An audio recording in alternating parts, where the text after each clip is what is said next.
Because you got powerful legs. How'd you get the physique? Was it gym or how'd you get the physique? I've always been. She's actually not got powerful legs. Do you shower in your dressing room? Do you have a shower on the day of a fight or not?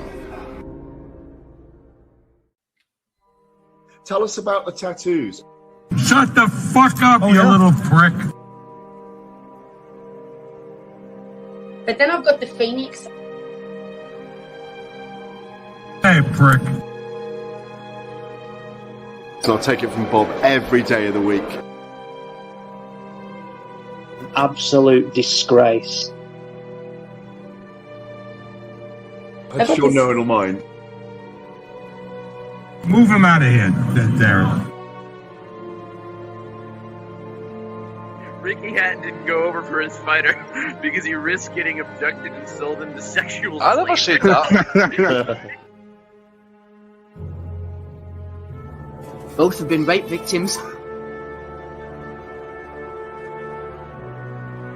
I'm not watching Frank Buglioni live on Saturday night. You're out of your mind. Jesus Christ, get yourself a life. He's actually a priest. Yeah.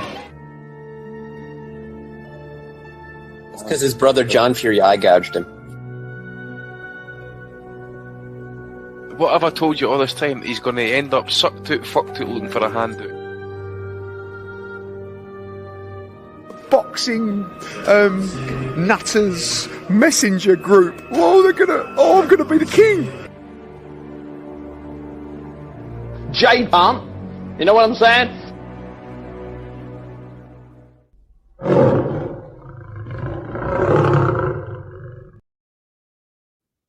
Well, hello everybody and welcome to the 521st edition of the Boxing Asylum NUTHOUSE podcast. I'm your host Steve Wellings, and joining us on the call we have Matty Di Gelinardo and Andy Patterson, going live on YouTube from 8 o'clock every Sunday evening. The Patreon RSS feed updates shortly after the show concludes.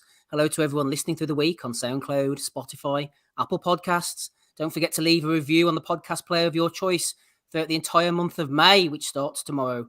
Nothing less than 5 stars is acceptable. Quiet weekend this weekend. We have those weekends sometimes, don't we, whenever there's 4 or 5 classic shows. And then one morning when there's absolutely nothing to watch. CANELO's coming up next week, though, against John Ryder, so we'll be talking about that.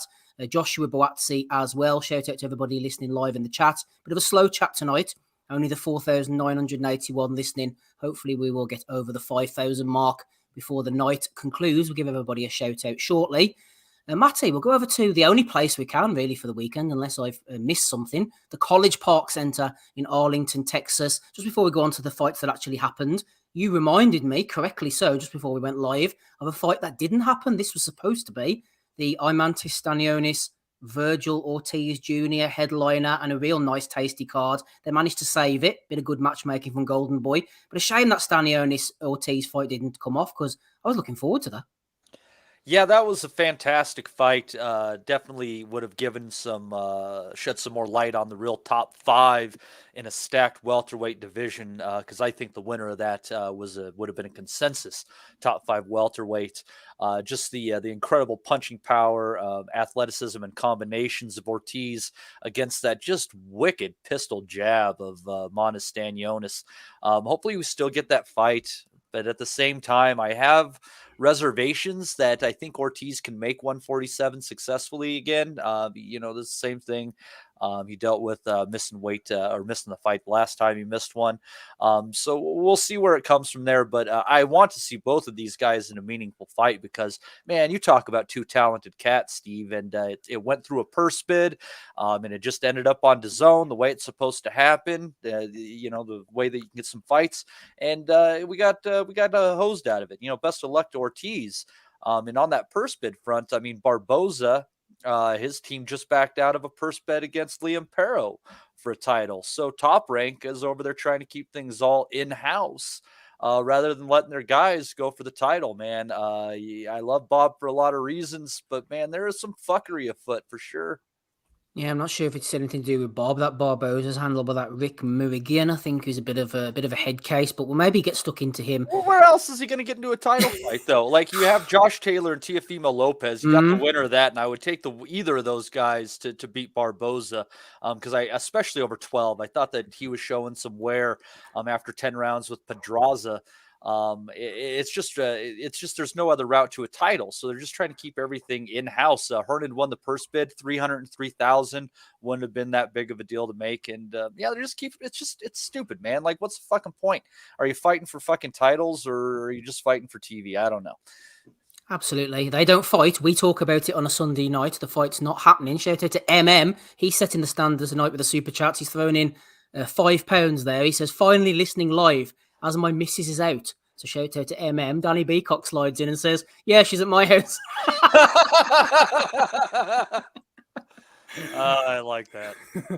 Bit of banter going on. Andy, just bring you in quickly, actually, on the non-fight there. Stanionis, saw him against Butayev. He's got an absolutely fantastic jab. He's maybe not going to be elite anytime soon, but he's definitely getting towards that level. He'll be an absolute handful for anybody. If there's fragmented titles, you could see him pick him up one. I think he might actually have some version of a WBA. But anyway, I digress. Ortiz himself, strange one, ripping himself down to this unnatural weight. He seems to have these health problems. Bit of a tetchy character as well. Not afraid to go in and block people on Twitter or have a go at certain journalists.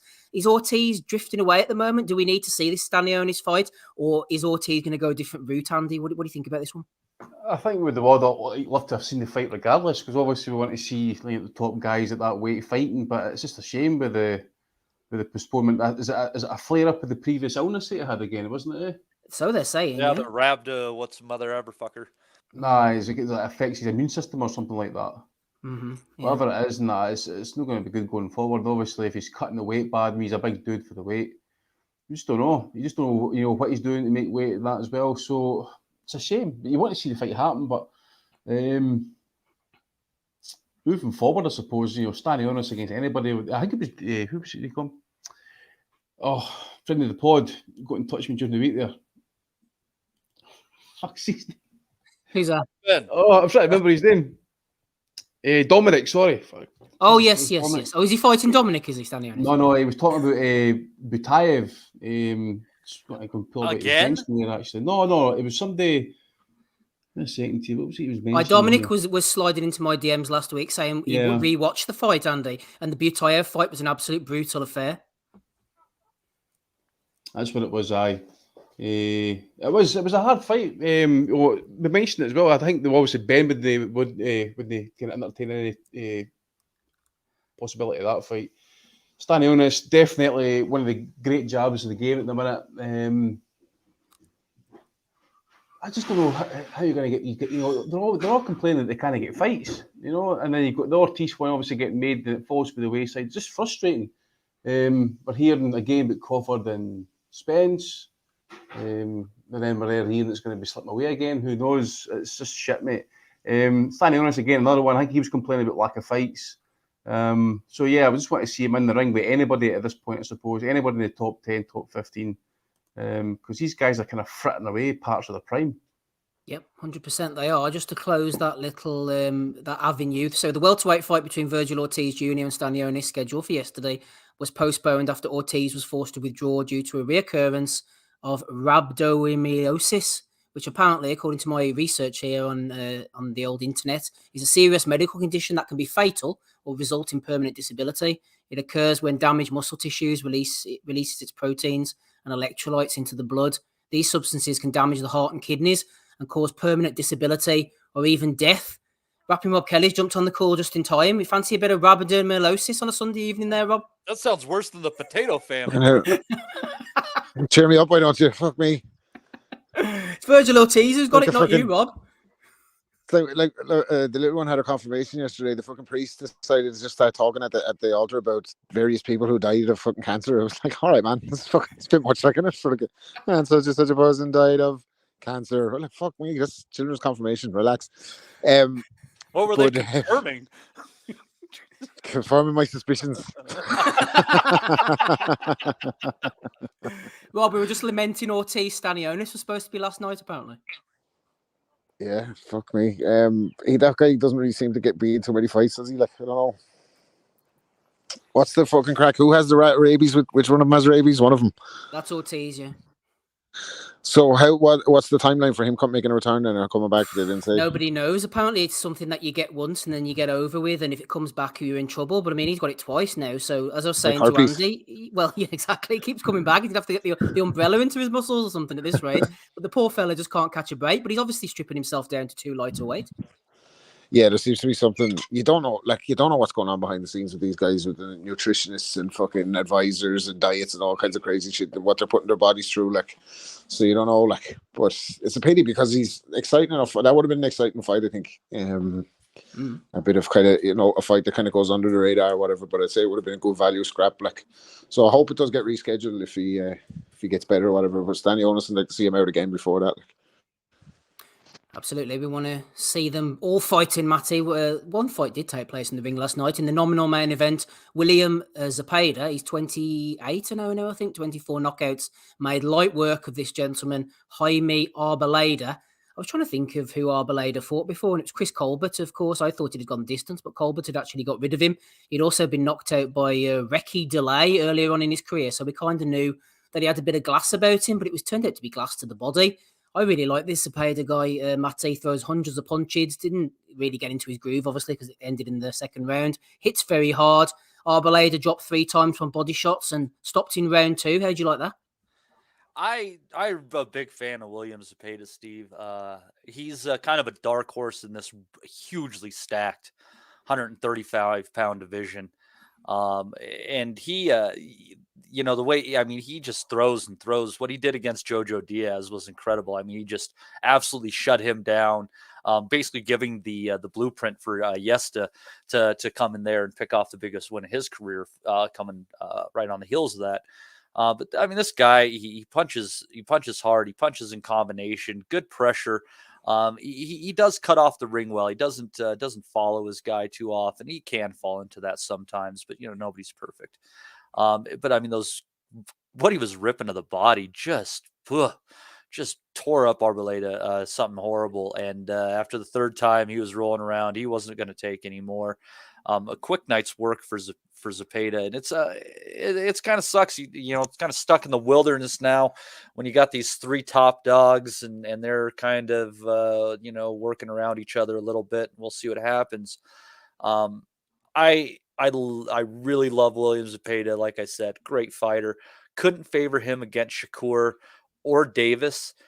I am curious how his overwhelming style would do against Haney, though. I think if there's one of those that his style had a chance at really causing him some problems, it would be Haney, because he's not going to be able to hold and jab his way through that entire contest. He would get cornered and he would get worked over a bit. So that'd be a curious fight. And hopefully they get something meaningful for Zepeda coming out of this. Again, it's a truly stacked division. So getting the big fights is kind of difficult because everybody's vying for the same titles and the same names right now. I think, Matty, on that fight, Zepeda would have to kind of succeed where George Kambosos failed and get in between those tentacles, because if Haney wraps you up, it's hard to get loose. Yeah, that's the tough thing about it. And Kambosos, he had some of those things that would go well. He had a fair work rate, but his work rate's nothing like Zepeda's, mind you. And he's coming in there in there as southpaw. Maybe he can get in on the one side of that jab or the other and slip something in there. But it's a fight that I'd be curious to see. Again, I think Shakur or Tank would probably, Tank more so just because he's looking for that one big shot. I'm pretty sure that Zepeda would give that to him at some point. Stevenson just too much ring IQ, but I think he just might be able to overwhelm Haney. I could be wrong, but we'll see if that could maybe happen. He's kind of, like I said, he's in the wilderness. He's with the zone when most everybody seems to be popping around top rank in PBC, but he's a fun fighter, and whether he's a champion or not at the end of the day, however long this guy's career lasts, Steve, he's going to provide us some damn entertaining nights over the course of it. In the wilderness on the zone, isn't it an unfortunate set of events there to you, dear listener? Ryan Ormerod, he's having a great night. He's thrown in 199 on the super chats, following off the back of MM. So shout out to Ryan. I think he's a member of the Boxing Nutters group as well.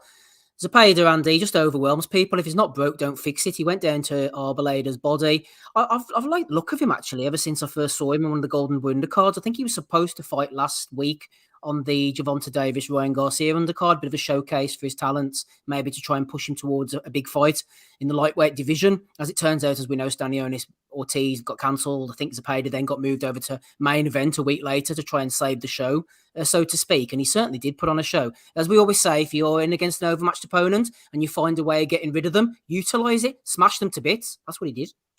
He did, mate. That's I think he could be a dark horse of the division, really. To be fair, obviously with his pace and his volume, he's going to be hard for anyone to beat. When I was listening to Matty talking, I was just trying to think of maybe an opponent for him. I don't know who's with the stables and that, but who's Frank Martinway at this point? Is he with the zone PBC? PBC. So bit an issue there. But yeah, look, the guy obviously he's a hard hitter and that so he's going to be hard to kind of handle. To be fair. Just needs the fight at this point. But again, titles are tied up. So who do you put him in with at this point? Lomachenko's fighting Haney soon. Stevenson's going to be looking to pick up the winner. Isaac Cruz, what's happening with him? And that he's been quiet all of a sudden as well. That would be a good fight, but I have a hunch they're probably going to have him against Davis next and have that rematch, because that was a close enough fight. Davis won it clearly, but it was pretty fucking tight and it went the distance.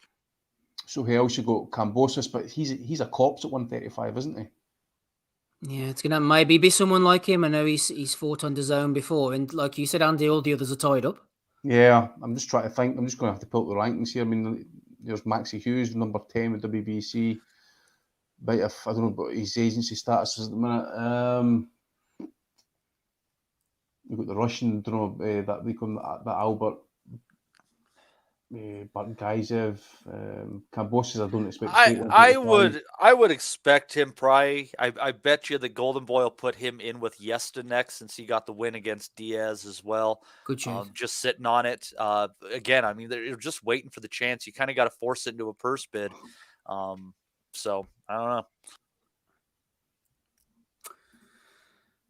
Yeah. Anything else to add, Andy? I was going to say, I think maybe the best thing here to happen for a division, at least for some of these guys, anyway, hoping to get world titles, is for Haney to beat Lomachenko, then he vacates and moves up, and the belts then fragment, and everybody else gets a chance to pick their dibs. Because if Lomachenko wins, he's obviously going to be hanging about there and that, so it could be taking longer for him to get his title shot. I think Haney will fight Shakur if he sticks around one more. I think so. I think Bob is going to try to grab that one. I don't think he's going to be so stupid as to let that one slip through his fingers. I don't know. I don't know what Rob thinks about that one. It's going to be really interesting. It's going to be really interesting on the weight, because he looked horrible at the second Kambosos fight. Really drawn and just looked like he had AIDS, really. And then we'll see what it looks like for Lomachenko fight. If it looks equally bad, I think that's going to be telling, and really bad for him going into a Stevenson fight. I think Maddie's onto something there. I think like Shakur Stevenson is making noise that he wants to fight Tank Davis, but I think it was Don McNamara was on to me in the on Twitter earlier saying about one of Kellerman's speeches about Al Heyman that he reckons that the Davis Shakur fight will never. I mean, I'll only put his guys in where he's guaranteed with the win now. Shakur's already been making noise this week saying that Gervonta's the A side, like, and that he make concessions to make the fight happen. But I think if he gets the undisputed title, his hands on the undisputed title, which I think he could with Haney. I don't think Haney's able to get to 35 again. So maybe it's Lomachenko versus Shakur for all the marbles. You don't know what, like, I don't think that's a gimme for Devin Haney. Everybody's talking like Haney's going to walk through Lomachenko. I give him the slight edge, I think, in that fight, but Lomachenko's not out of it by any stretch. Like you can see, I think Haney's last two performances have to be put in context. They were against Kambosos, and he's a level above him, but is he a level above Lomachenko? I don't know. That all remains to play out. But I think when the dominoes fall there, Shakur Stevenson will be standing tall with the undisputed title. So undisputed title, Shakur Stevenson versus Tank Davis, a potential future fight, but a certain number of pieces need to fall in place beforehand. And I think you're right. I think the Bob Father is going to fucking go for all the marbles with Shakur. He dropped the ball on Floyd. He didn't know what to do with Crawford. He's got fucking probably the best fighter in the world, with Shakur Stevenson. If you can make him an undisputed champion and make a big super fight at lightweight, fuck me, it'd be unbelievable. Like, but I won't hold my breath, you know, that way. Mm-hmm. Yeah, I think the birds might agree with you. Oh, there, that sounds Rob. nice there, doesn't it? Yeah. Wherever Rob is. Chilling in the garden there at the moment. We got football going on there, Rob. Fucking play, you know what I mean? Don't fucking speak too soon. We don't know what way the cards are going to fall. You know, that way. Beautiful. No sound effects there. No sound effects needed for Oliver Smith. Ozzy himself is on the call with John Fisher on the screen. It only means one thing. Ozzy, you're very welcome on this Sunday evening. We're talking about Zepeda's win over a name I've already forgotten. Jaime Arboleda, that's the one. Is that what we were talking about? Yeah, I think so. We're talking about something anyway. Ozzy, I have a question for you from the aforementioned Dominic Henry, who's already been mentioned a couple of times tonight. He messaged me during the week. And on the back of Gervonta Davis knocking out Ryan Garcia with a body shot last week, we saw this weekend again, Arboleda didn't really take too much to the body to get rid of him. Every shot was hurting him. Dominic said that Graham Houston, I think he's originally from England, now based in Canada, writer for Boxing Monthly, said that fighters very rarely got knocked out with body shots back in the day. Are we, Ozzy, in the era of the glass body? I wouldn't say so, because I mean, I'd say prior to these, like last couple of weeks, I wouldn't say that, some of the bigger knockouts, of, I don't want to say recent history, but, from memory, the big KOs, I won't say any of them were body shots. I'd say Tanks was probably the most memorable, and that was not just because it was last week, but of all the big fights that have taken place, up at the heavyweights, Tyson Fury, scored knockouts over Deontay Wilder.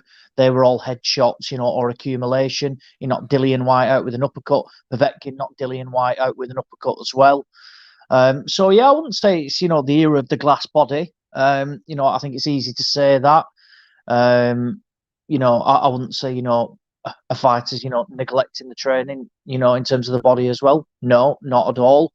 I just think, it goes through phases like anything, doesn't it? I would say that, as I've said, the most memorable knockouts that I can remember, of recent years, I don't think many, have been body shots. I wouldn't say if any. And obviously, when you go through them and you break them down, you will remember some compared to others. But I would say no, certainly not. And it's just, a lot of them have all been, big headshots. And when they have been banged out, some of the memorable ones, it's been lights out. Whereas I thought that the Tank one on Garcia was a bit weird. He was clearly hurt, but I think, the delay in it just showed that it's like he jacked it a little bit, to be honest. But no, going back to the original point, I would say I don't think we are in the era of the glass body. No, not at all. I think you could be onto something there. I was sorry to cut across there. No, Steve. It's the epilogue for the Showtime. Garcia and Davis drop, and you can see on the hot mic that Goosen says to him, "Was it the shot on the rib?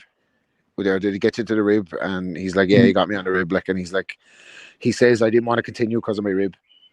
I think that Mongolian cat caught him in camp, Rob. Oh, apparently so they intimated all along that they knew something had happened to him in sparring or whatever, and he was carrying a rib injury or whatever. But he says blatantly, I don't want to get up because of my rib, So I don't know if did he jack it or not, but it looks more like he did when you see him getting up and walking back to the corner and that. So I think he probably could have continued, but just didn't want to.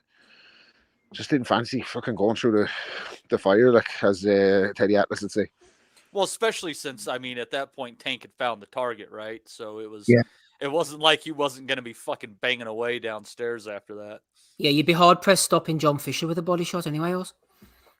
Well, you probably lose your hand trying to land a body shot on John Fisher, wouldn't you? But no, I've seen a couple of comments just come up then, and it's a good point about the weigh-ins as well. That naturally, if fighters are cutting so much in fight week, and on the day of the weigh-in, there's only so much you can refuel, and obviously you're vulnerable in many places. I think we mentioned about the Eubank Liam Smith one, which again wasn't a body shot, was it? It was a big headshot. From the knockout, but again, when you are cutting that weight the day before and the chopping so much, you are going to be vulnerable. There's only so much you can rehydrate, and you are going to be weak. So that could be, one of the possibilities. But again, though, I've just mentioned in another, a big KO win, and that was due to timing of a headshot. it wasn't down to the body again. So I think, it comes through in, like in phases and in spells. You will always see, body shot KOs, but I think the ones that, for example, in the next 5 fights, I would say, big fights, if they are stoppages, I'd wager that all of them aren't, not one of them will get stopped to the body, thinking about it. Yeah, I think like conditioning has a lot to do with it, obviously, and that's why you don't see it a lot, in top level fights. They're just better conditioned. They have more access to good training, et cetera, et cetera. But I think we do see more body shot stoppages than we might just go as far as, meets the normal eye, because you're thinking, oh, just big shots where it's noticeable. But it's that accumulation, and maybe they go down after a headshot or something like that. But the body shots did the work. The body shots are all the shit that's not glamorous. Yeah. It's the road base and the guys in there with the shovels digging that stuff out through the day. The road at the top, that looks pretty, and you're like, oh, goddamn, but you don't realize everything that it created to make that road look so goddamn pretty at the end. Loving it, Matty. That's like a Teddy Atlas analogy you just come up with there. Bang! Chopping down the tree. Captain Casual's chopping out his wallet here with a £20, spending my birthday cash. Fool. I'm keeping the dream alive. That's 20 items at Poundland, Steve. Yeah. Well, 19 items and not quite another item. Yeah, you gotta take that tax into consideration, but at least 18 items that you could have had at Poundland, but instead Captain Casual gave it to us. That's honorable in these rough economic times. We love it. It hits a brother right in the heart, doesn't it, Steve? Absolutely. What a legend. Captain Casual with $19.99, spending his birthday cash. He is keeping the dream alive. Keeping Devon the Dream Hamey alive. We'll be talking about that in a few weeks' time against Lomachenko. The boys have already mentioned it. Go on, Matty. Because we're talking lightweight, and I mean, there's not a lot to talk about. I was kind of thinking some fights that I'd like to see, and one that was mentioned, I think it was in some piece on Boxing Scene as a potential, was Keyshawn Davis against Jermaine Ortiz. Ooh. I like that fight a whole lot, especially after we saw what a great account of himself Ortiz gave against Lomachenko. I think if someone came away with a draw on that one, I don't think you really dispute it too much. So that'd be a great fight for Keyshawn Davis, who has been doing, you talk about guys that do a lot of good work to the body. What really got Yiggit in his fight, and I've been noticing this in a few other fights, is Keyshawn and some other fighters have been really torquing that right hand to the body, not the left, but they have been just some sinking right hands in there. And Anthony Yiggit, that was ultimately, I think, his downfall, because some of them shots that Keyshawn Davis was landing were just absolutely vile. But I mean, there's another guy that fits into play. And I mean, if we get rid of promoters and things like that and give us a #1 contender fight, Steve, I'd like to see Keyshawn Davis in there with William Zepeda. That's the kind of shit that we need to see as boxing fans. Unfortunately, politics prevent us from being able to participate in such joys. Yeah, I think Ortiz gave Lomachenko a good workout. Obviously, in hindsight, they had the Devin Haney fight in the back pocket, and they were having a look stylistically, maybe how Loma would do against that kind of style. Ortiz maybe replicating that slightly, and it didn't look great. So maybe that is some kind of indicator of how Haney Lomachenko might end up, or it might not be. Maybe he's worked out the blueprint and downloaded the data now. But Keyshawn Davis, yeah, I thought he did well against Yiggit. The stoppage was a little bit suspect, but I don't know, Ortiz, Matty and Zepeda at the moment for Keyshawn, definitely a step too far. But as you say, maybe 3, 4, 5 fights down the line, we could be seriously... I mean, Zepeda's had nearly 30-odd fights though, Matt. Yeah, and I worry, I don't want them to get him into the same place like they got Gilberto Ramirez, who I think is more talented than he's shown in the ring recently, obviously against Bivol, just because he feasted on such light opposition for so long. I think Jaime Munguia might be suffering from the same thing. All these, fighters associated with Golden Boy. So they need to do something to get these fighters into the next stage of their career. Because there are some great Mexican and Mexican-American fighters who have just been floundering under Golden Boy recently. And hopefully we don't have another one, as we'll be coming up talking about in the right below this. Because it's there's some great guys over on Golden Boy, but they just can't seem to get the shake. Ryan Davis being the first one in recent memory. Shit, Or Ryan Johnny, Garcia. I'm going to say Ryan Garcia. Yeah, you're conflating the two. No, it probably does. Steve, it probably is Ryan Davis now because Gervonta is his daddy. Oh, exactly. Yeah, like Dillian White. Johnny says, "What's next for George Warren, aka Julian Clary?" That's quite a good observation, actually. I didn't put the two and two together there. So, a shout out to Johnny for that one. The name Andy on the lips is De La Hoya, but it's not Oscar. Coked up at ringside. He seemed like he was having a good time with his side piece last night. It's Diego De La Hoya. You could see from the first round of his fight with Victor Morales, he looked a little bit fleshy. He was trying to get off, but he was getting beaten to the punch, really. He had those Oscar shorts on. He was trying to let go with the famous family left hook, but it just wasn't really working. Then the fight got a bit wild in the second round. De La Hoya was caught absolutely square with a solid left hook. He had to take a count. He only just about beat that count. He was pissing blood out of his nose, tried to fight back, got dropped again and thought, nah, I think I've had enough now. Yeah, that's pretty much it, mate. That's all I can really add. I had to rely on the highlights for this one, unfortunately, because my computer took a shit this morning, so I've not seen anything at all. So I'm trying to catch up. Yeah, just the first knockdown, the kind of short left hook, really kind of put him down, and then obviously the second one actually really kind of like went down to his knees practically, or kind of like touched down, and then they kind of like decided, nah, that's it, I'll roll over. But I mean, he slid down, didn't he, to the canvas? The thing is, he's been given decent opportunities. He's been given opportunities on TV and definitely some decent TV slots at least. I think him now really is, even as a contender of some sort. I think that's him finished. To be fair, was never really a big fan of him to start with, but off that, that's a bad loss. To be fair, regardless of who he's facing there, actually, but he had to win that.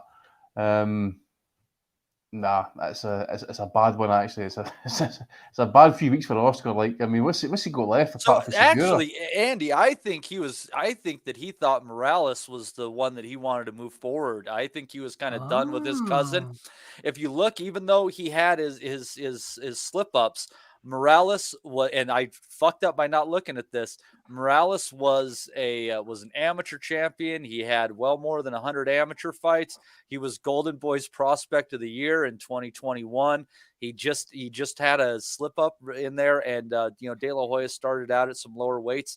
I think that De La Hoya served up his cousin and his last name to try to move this Morales kid along, because he was, like I said, he kind of fucked up here and there, but he has a pedigree, and he threw some good shots in there. I mean, that left hook that he dropped De La Hoya with first, I mean, that was fucking picture perfect, right on the button.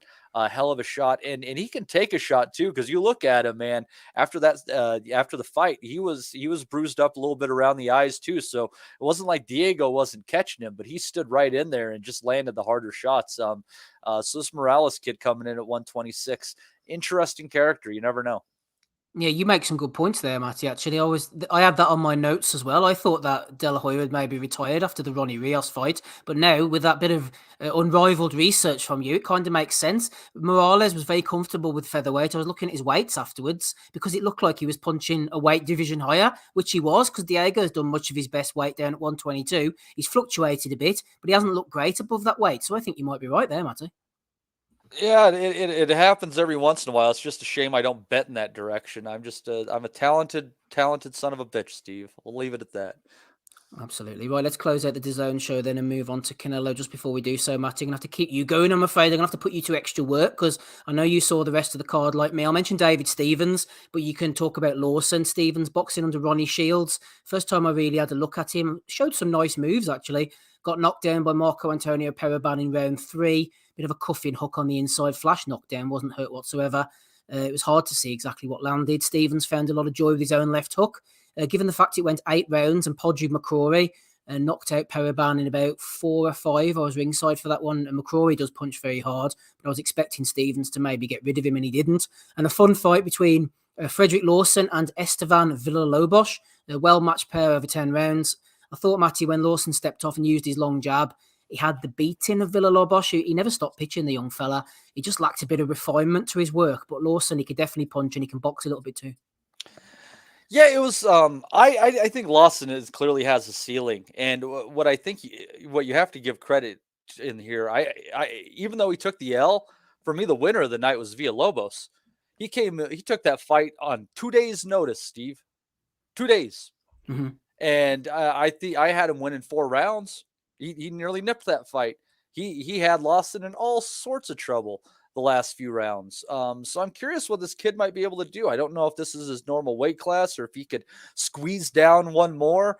If he could get in a full camp and have a chance to maybe study his opponent a little bit more, because after Lawson kind of started slowing down at the midway point, and he stopped landing his jab, which I thought really carried the first few rounds for him.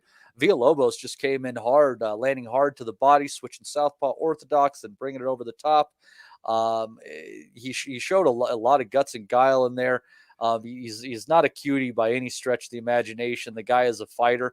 But I mean, doing what he did against a one-loss fighter on 2 days' notice, you got to tip your hat to Villalobos. That was fantastic on his end. What a great fight too. Truly entertaining. Truly entertaining, just like this podcast, hopefully, even on quiet weeks, episode 521. You heard Matty there. Andy's here with us. So is Rob Kelly and Ozzy Smith. Let's look through the chat and see who's hanging about in there. Jim McDonald Boxing, he has a question for Ozzy. We'll ask that very shortly, Jim. Mark Stanton as well. Shout out to Johnny, Ryan Ormerod.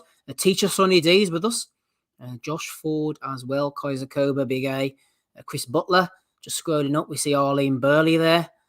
It's not Arlene Foster. We've got Ben Russell there floating about too. Take Aim says Big Rider Energy.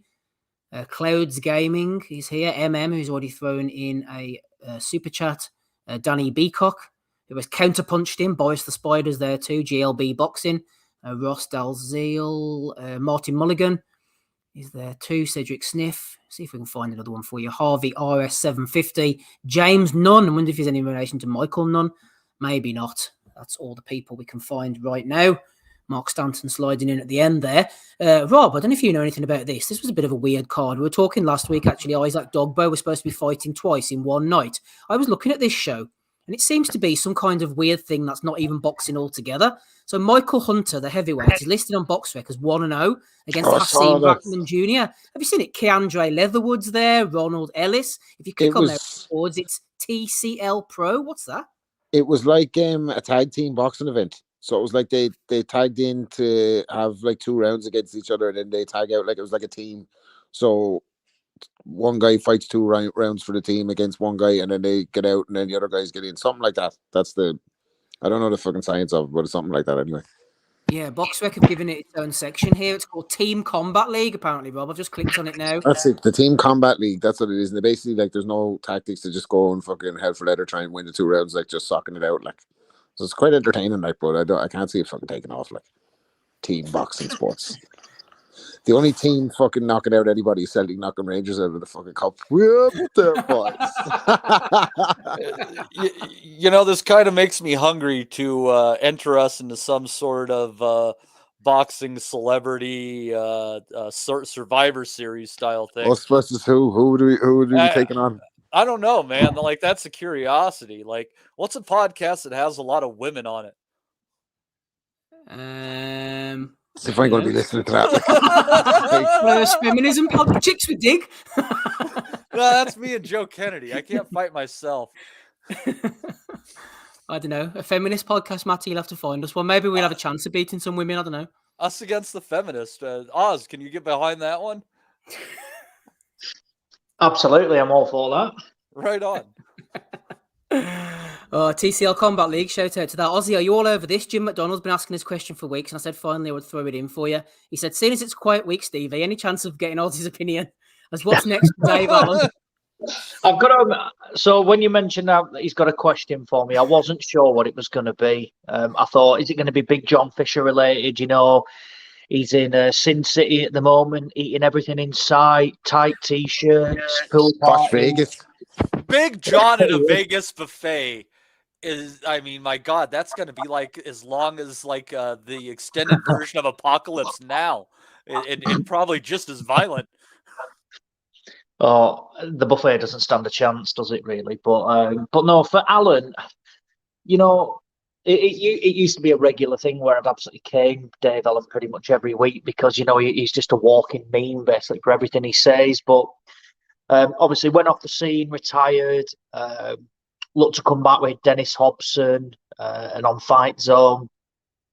He had, I think he ended up boxing in Gibraltar or something like that, or Malta last time out against Mike Bassett. Of course, not the football manager, but you look at Mike Bassett and he was just a complete pudding, and Alan blitzed him out of there. Alan's now calling, again, doing what Dave Allen does, he's calling for these bigger fights. I honestly don't know where he's at because, the one criticism we always had of him is that it was like a broken record. He gets this big fight, he's calling for this, and then he'd never train, and then he'd admit it after it. And then in all honesty, in the one time he did come in good shape, which was against David Price, and he trained properly, and he just got battered by Price, and it was a bad fight for him as well. So I don't know. If he does make this some comeback and he's looking for the bigger fights, I think, there's obviously nothing at, the best of levels, but I do think there's a couple of fights there for him. I think a David Adelaide fight would be good.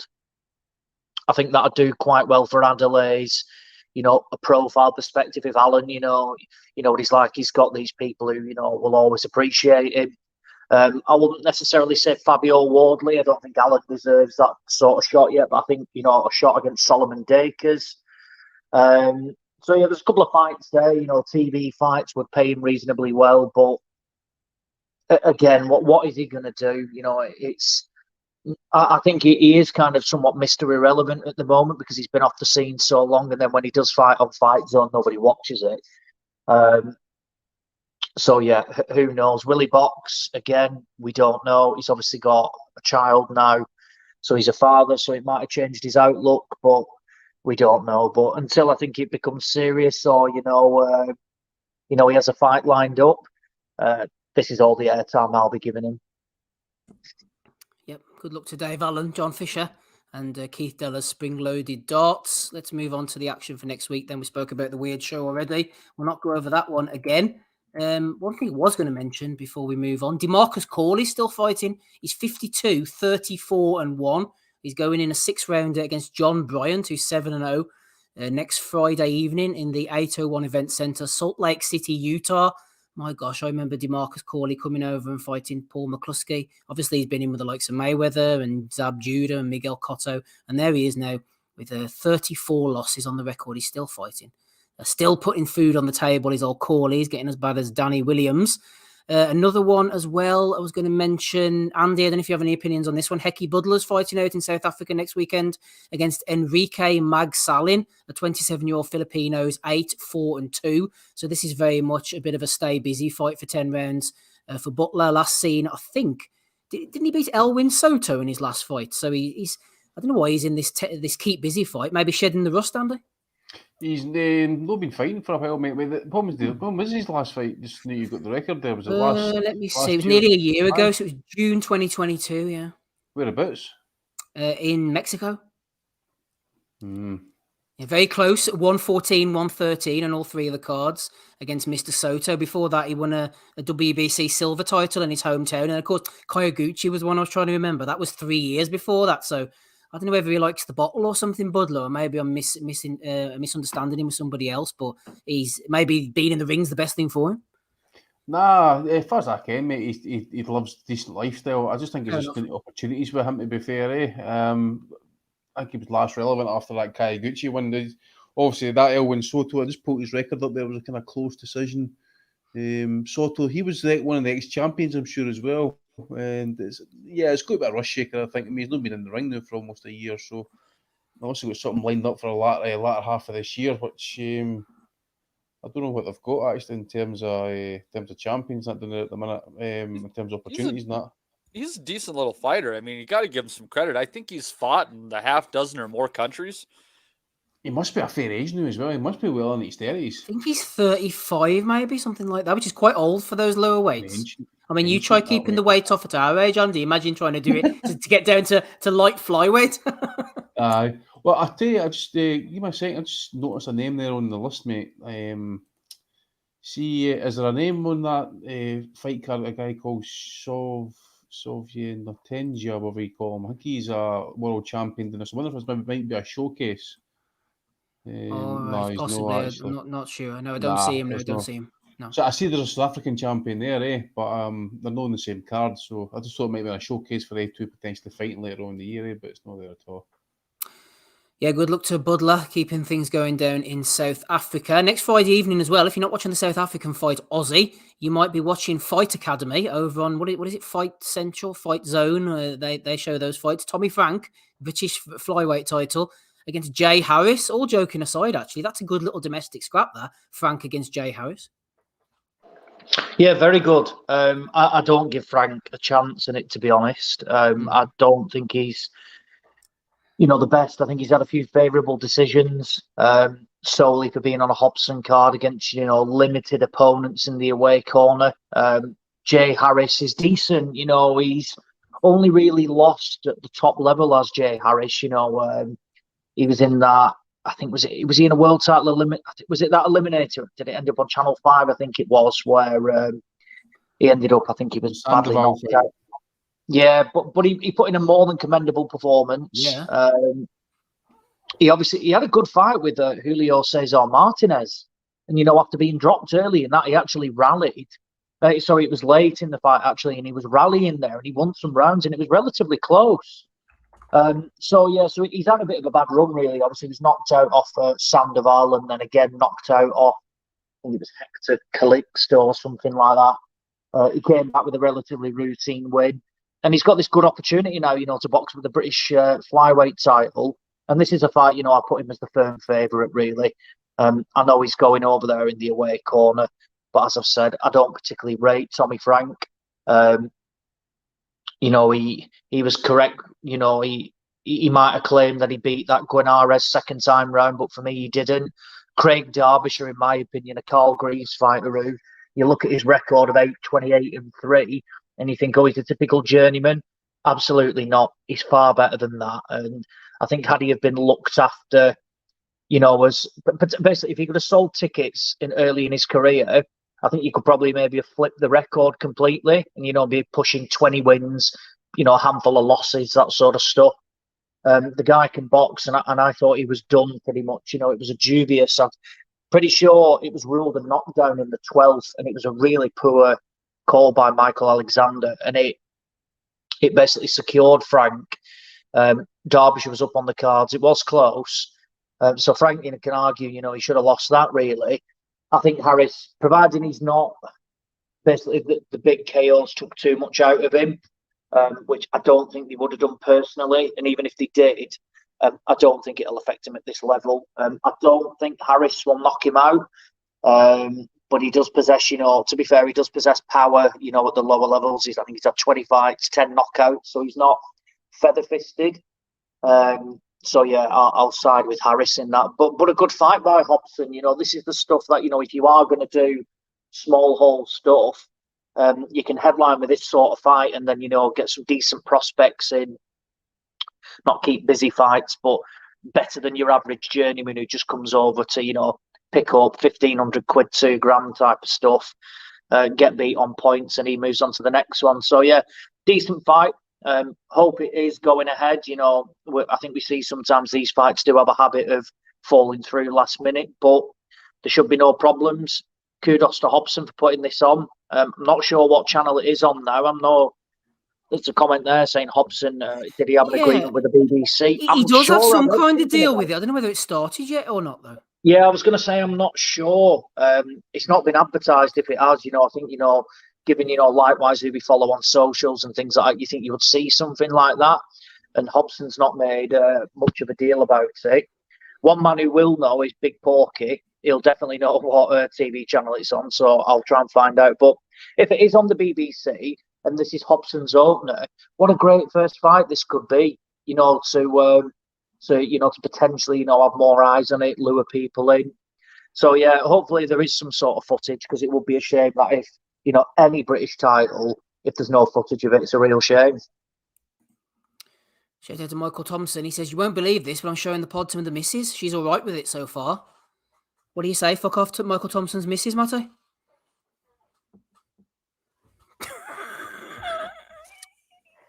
Huh.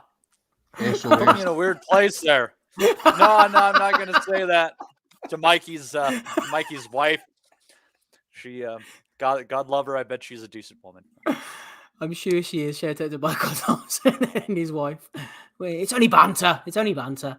Andy's back with us, thankfully. Matty, one thing I was going to ask you about actually next Saturday evening in Birmingham, Ben Shalom, he's doing bits there over on Sky. Alcesta's the matchmaker. We've got Joshua Boazzi going in against Pavel Stepien. I'm not too fussed on this fight, to be honest with you. Stepien was supposed to be stepping up against Callum Smith, and then I think didn't Smith get injured or something? Anyway, he's been moved over to Boazzi. He's got a completely padded record. He had a draw a few fights ago. In 2020, he was fighting a guy called Gayard Ajatovic, who must be in his 40s now. I remember him fighting Matthew Macklin about 2008. So that shows the kind of level this guy's been fighting at. His last opponent was 6-7, so he hadn't even got more wins than losses. Anyway, point being, Matty, what's going on with Joshua Boazzi? He's 16-0. He always looks like he's on the verge of a step up. He always looks like he's on the verge of doing something big, and it never really happens. What's he doing fighting Stepien? Why is he not fighting for world titles, Matty? I need answers. Man, you're asking for a lot there, Steve. I'm trying to figure out how this Stepien guy has managed to get into one of these fights, and they keep moving him along like this. They must think that he's perfect for the feasting. You got to think, right? He's got just enough ranking, and he's just shit enough that no matter who they throw at him, they're going to be able to beat the shit out of this Stepien guy. So he's got that going for him. I don't know what's going on here, Steven. I almost think like, I don't know what else is on this, card, but I almost feel like this is a good segue into, like, you talk about fights, what's going on around that weight class here. Like Bolotniks was supposed to be fighting recently too against, who was that? He was supposed to be fighting? He's fighting Gvozdyk this Saturday, isn't he? Yeah, exactly. He was supposed to be fighting who though last month? And then that fight got canceled. Was it Craig Richards, maybe? Yeah. So you got all these guys that they keep throwing around at 175, just hoping to get their asses kicked. But I tell you what, you got it. At least Vosdick has nothing under his belt coming in here, putting him against these guys. He hasn't been in the ring for years. And these guys are trying to take their next step up. Steve, it's just, I'm kind of at a loss because you don't know what they're doing. They're skipping out of mandatories. They had a shot against Jean Pascal, who was right for the picking, and they avoided it and lost out on that. Lost to that Eifert, didn't he, Michael Eifert? Yeah, it's there. And again, it brings me back to the Barboza backing out of the purse bid against Pero for a title. What are they doing with this guy, with these guys? If I was one of these fighters and my management is holding me out for my chance at a world title opportunity, I'm going to be pissed. I mean, at what point are you filing lawsuits that they're not, holding, their fiduciary responsibility up to you? It's just ridiculous that this is all happening, because I just threw a whole bunch of names out there, and a bunch of them should be fighting each other, but not the ones who are. Put Stepien again against Bolotniks. There you go. There's an undercard fight from Shittsville. And, and then you should be putting in Richards with Boazzi. Or did we already see that one? Yeah, Boazzi beat Richards in his last fight. It was a good scrap. It was a good fight. It was. But now he's taking a step back. So I don't have an answer for you, Steve. It's all a big fucking circle of bullshit. And you wind your way back up at the same place that you started, that they're making shit fights over and over and over again. Ozzy might have the answers. We'll come to him shortly. Just before we do, Rob, Boazzi always seems to be on the verge, like late 2020 when he gets that Marco Kalic, and you thought, okay, fair enough, maybe after this he'll move on. You got rid of him just about. Then he fought that Blender dos Santos, got rid of him. You think he's on the verge, and they put him against Bolotniks, just about got rid of him, and then he's on the verge again. Then the Pascal rumours, he goes in against Craig Richards. He always seems on the verge, just tipping over that edge. Well, I think he's tipped over the edge now because he's gone with Ben Shalom, isn't he? So the track record hasn't been good so far, we have to say, from Shalom. He's took a lot of gambles that haven't paid off. Joseph Parker being one, Babbage to Cabbage being another one. Boazzi, he's like snapping up all these fighters that Hearn is letting go. And if these fellas were worth a fucking pound note, Eddie Hearn wouldn't be letting them go. So it always reminds me of the Ellerby phrase when he talks about fighters being good and why Haney didn't end up with the money team. He was like, when it comes to fights, your commercial value, we pay you what you weigh. Like, and I think Boazzi is probably, he's probably making a few quid on Sky. They've taken a gamble on him. But is Joshua Boazzi going to be the guy to lead the promotion, like the guy to lead the network. I don't know. Like you said, he's always on the verge of doing something, but it's time now. Like it's 2023, fucking halfway through. He needs to be in big fights. Like, so is Shalom the man to deliver them? The evidence so far would suggest that he's probably not. Like, so I don't know what happens for Buatsi apart from a couple of probably winnable fights, winnable nights out for him on Saturday night on Sky. Like, so I don't know. I totally agree with you. He's on the verge of doing something for the last 3 to 4 years. Like, but is his time going to come and go without having an impact? Like, yeah, this Stepian is at 18-0-1, but I can tell without even watching him, he's useless. He's a Dylan Prasovic kind of fighter, so I'm hoping Buatsi will get rid of him. Ozzy, I do want your opinion on Buatsi, but I am a forgetful character, and I want you to back me up on the undercard. I'm looking down the undercard, and I actually think there's some pretty decent fights here. Shakan Pitters, former British champion, going against Joel McIntyre. We've got the big Corey Gibbs, Jimmy First rematch.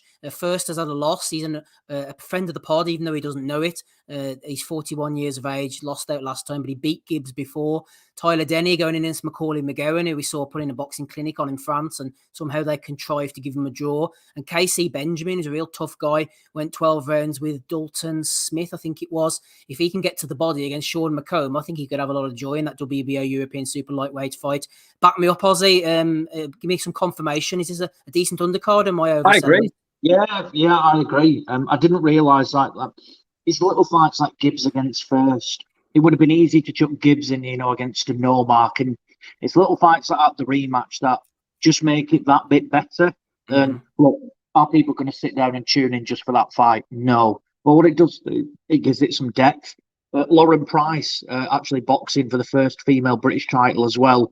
Won't be watching, but fair play. Boxer have done that for her. They created the British title there. But yeah, I agree. I think KZ Benjamin will beat Sean McComb. To be honest, I think he'll be able to get him out of there because what he is, he's a tough night's work. Dalton's, I really rate Dalton Smith, and I think he's one of the best. It's hard to say, when you're a British champion, you're a prospect. But in terms of, he's a young fighter. But I think he's one of our potential future stars, from a UK perspective. And Benjamin gave, as good as he got in that. And it was a close fight, one that Smith was the correct winner, but Benjamin was constantly there. And I think, it might have been 2 or 3 rounds difference in it. And that was correct. So McComb, we've seen, I think Gavin Gwynn beat him, give him his first loss. And from memory, I don't think he's boxed. I think he got a win over Ronnie Clark. But Ronnie Clark's, God, all the injuries and, illness that he's had. It's great that he's still boxing, if anything. Never mind, for what he was when he was beating Zelfa Barrett. So I think that is, I read Benjamin as favourite in that, to be honest. So I'll be looking at that from a bookie's perspective. Tyler Denny, Macaulay McGowan, great fight. McGowan is, just basically will fight anybody. Has gloves, will travel. Like I said, he's active. He again, he had a couple of wins. This is his 3rd fight already this year. Was robbed in France, but again, just straight back in the gym and has got a big opportunity now. Feel for Tyler Denny, English champion, beat Brad Pauls. He should be the mandatory for the British title at middleweight. For me, he's defended that English title, I think 4 times now. You win the British title outright by, 2 defences and beating a mandatory. If you defend your English title 3 times, you should be made the immediate mandatory for the British title. Otherwise, what's the point? Why should you have to do more? So good fight. One that I'd probably shade Denny in, but I think McGowan, what he is doing, he's fit, he's strong, and he's training regularly, which was always a bit of a problem for him. He's in Gallagher's gym. I think it's a close fight and it won't be easy. And it's one of those where you could look back and if McGowan does pinch it, or it could be a draw, you wouldn't look back and think that's a massive upset. Obviously, we mentioned Corey Gibbs, Jimmy First, Shakan Pitters, Joel McIntyre. Another one of those decent little fights, that down the undercard. Look, Pitters should win. McIntyre, I think, is coming off a back-to-back losses. Lyndon Arthur knocked him out. And I think Ricky Summers, I'm sure it was on like a BCB show, beat McIntyre. It was either earlier this year or late last year from memory. Yeah, you're right. Yeah, but again, though, that is a decent fight from where, Pitters, they could have brought some, tough Argentinian over that. Doesn't really come to win. And you just think, well, aside from, I don't always like to say, he got good rounds under his belt. Well, actually, I think, a competitive fight from where he might get McIntyre out of there after 4 rounds is actually better for him than just hitting a heavy bag and you can't get out of there. And it's no more than a glorified sparring session. And then Ben Whittaker is up against Jordan Grant now. That Jordan Grant's not got a bad record, but no offence to him, Tommy Fury soundly beat him, so Ben Whittaker should be blitzing this guy, no problem. So, again, not a bad card, in all honesty, from Boxer. Would I say it's a world beater? No. I like what they've done with the opponent for Buatsi. I don't particularly rate it, but they pounced on a situation from where this guy was bigged up, boxing, Callum Smith. You had Hearn saying, he's ranked by all the governing bodies, da-da-da-da-da. Buatsi comes in and looked at, and he should be, if he's got anything about him, should be wiping this guy out and fast. Buatsi's, career, in all honesty, I wouldn't say it's a shambles, because he's won titles and, he's won British titles and things like that. And that's a great achievement. But this is a guy that, was hot property coming from the Olympics, made his debut back in 2017, and more limited fighters in the likes of, like Anthony Hard and people like that. They are bigger names in the UK. They've boxed for world titles, and they've shown that just because you get beat, it doesn't mean it's the end of your career. And particularly Yard now, I'd say, maybe Callum Smith aside, and I'd even go in terms of like a name perspective. Yard is probably a bigger name than Callum Smith. Like, no one knows Callum Smith, and no one ultimately cares half the time when he boxes. Whereas with Yard, you know what he gets. He brings action, he brings excitement. And whilst he was knocked out by Beterbiev earlier this year, what a good fight it was. And, we remember it for the effort that Yard put in. Whereas Buatsi's fight, the one that I remember is when he went, not life and death, but that Kalic fight was a hell of a lot harder than it should have been. And I think that was just a bit of accidental matchmaking. He's away from Matchroom now. There was clear issues behind the scenes. He's signed with Sky now, something that I think he wanted. He had a big offer from BT to fight Anthony Hart. He said no. He had a big offer from Matchroom to fight Bivol. He said no. If you're not ready for Bivol, I understand that, but then don't turn down Yard. That's a massive fight.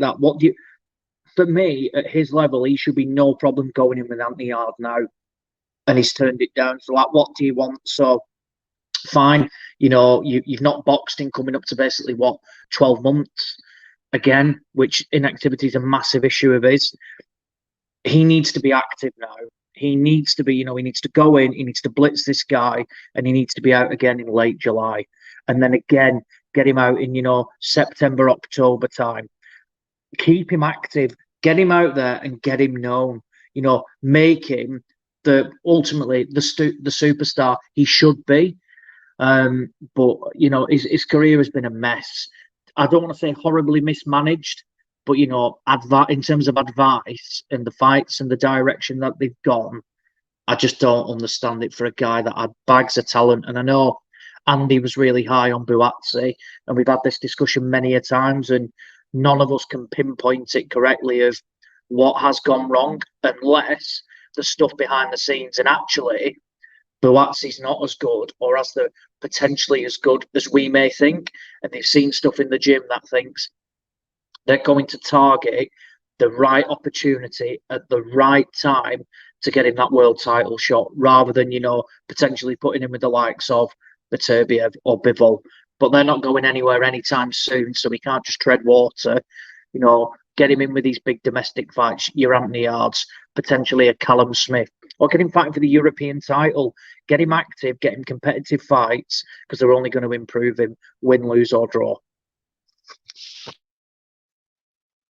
Win, lose or draw, it's not going to be a loss, I wouldn't have thought, against Stepien. Johnny says if Buatsi hadn't been compared to Andre Ward, Crawford and Mayweather by his team for the last 6 years, his career wouldn't be seen so negatively. Andy, Ozzy picked up on my final point I had written down in my little notes here, actually, regarding Stepien. I'm not impressed by it, but I can see why they did it, given the fact he was supposed to fight under zone. Eddie was giving it the big un, patting him on the shoulder. You kind of soak up that positive energy from the opponent. They can't turn around and go, look at the shit Buatsi's fighting against, given he was supposed to be fighting one of his guys the other week.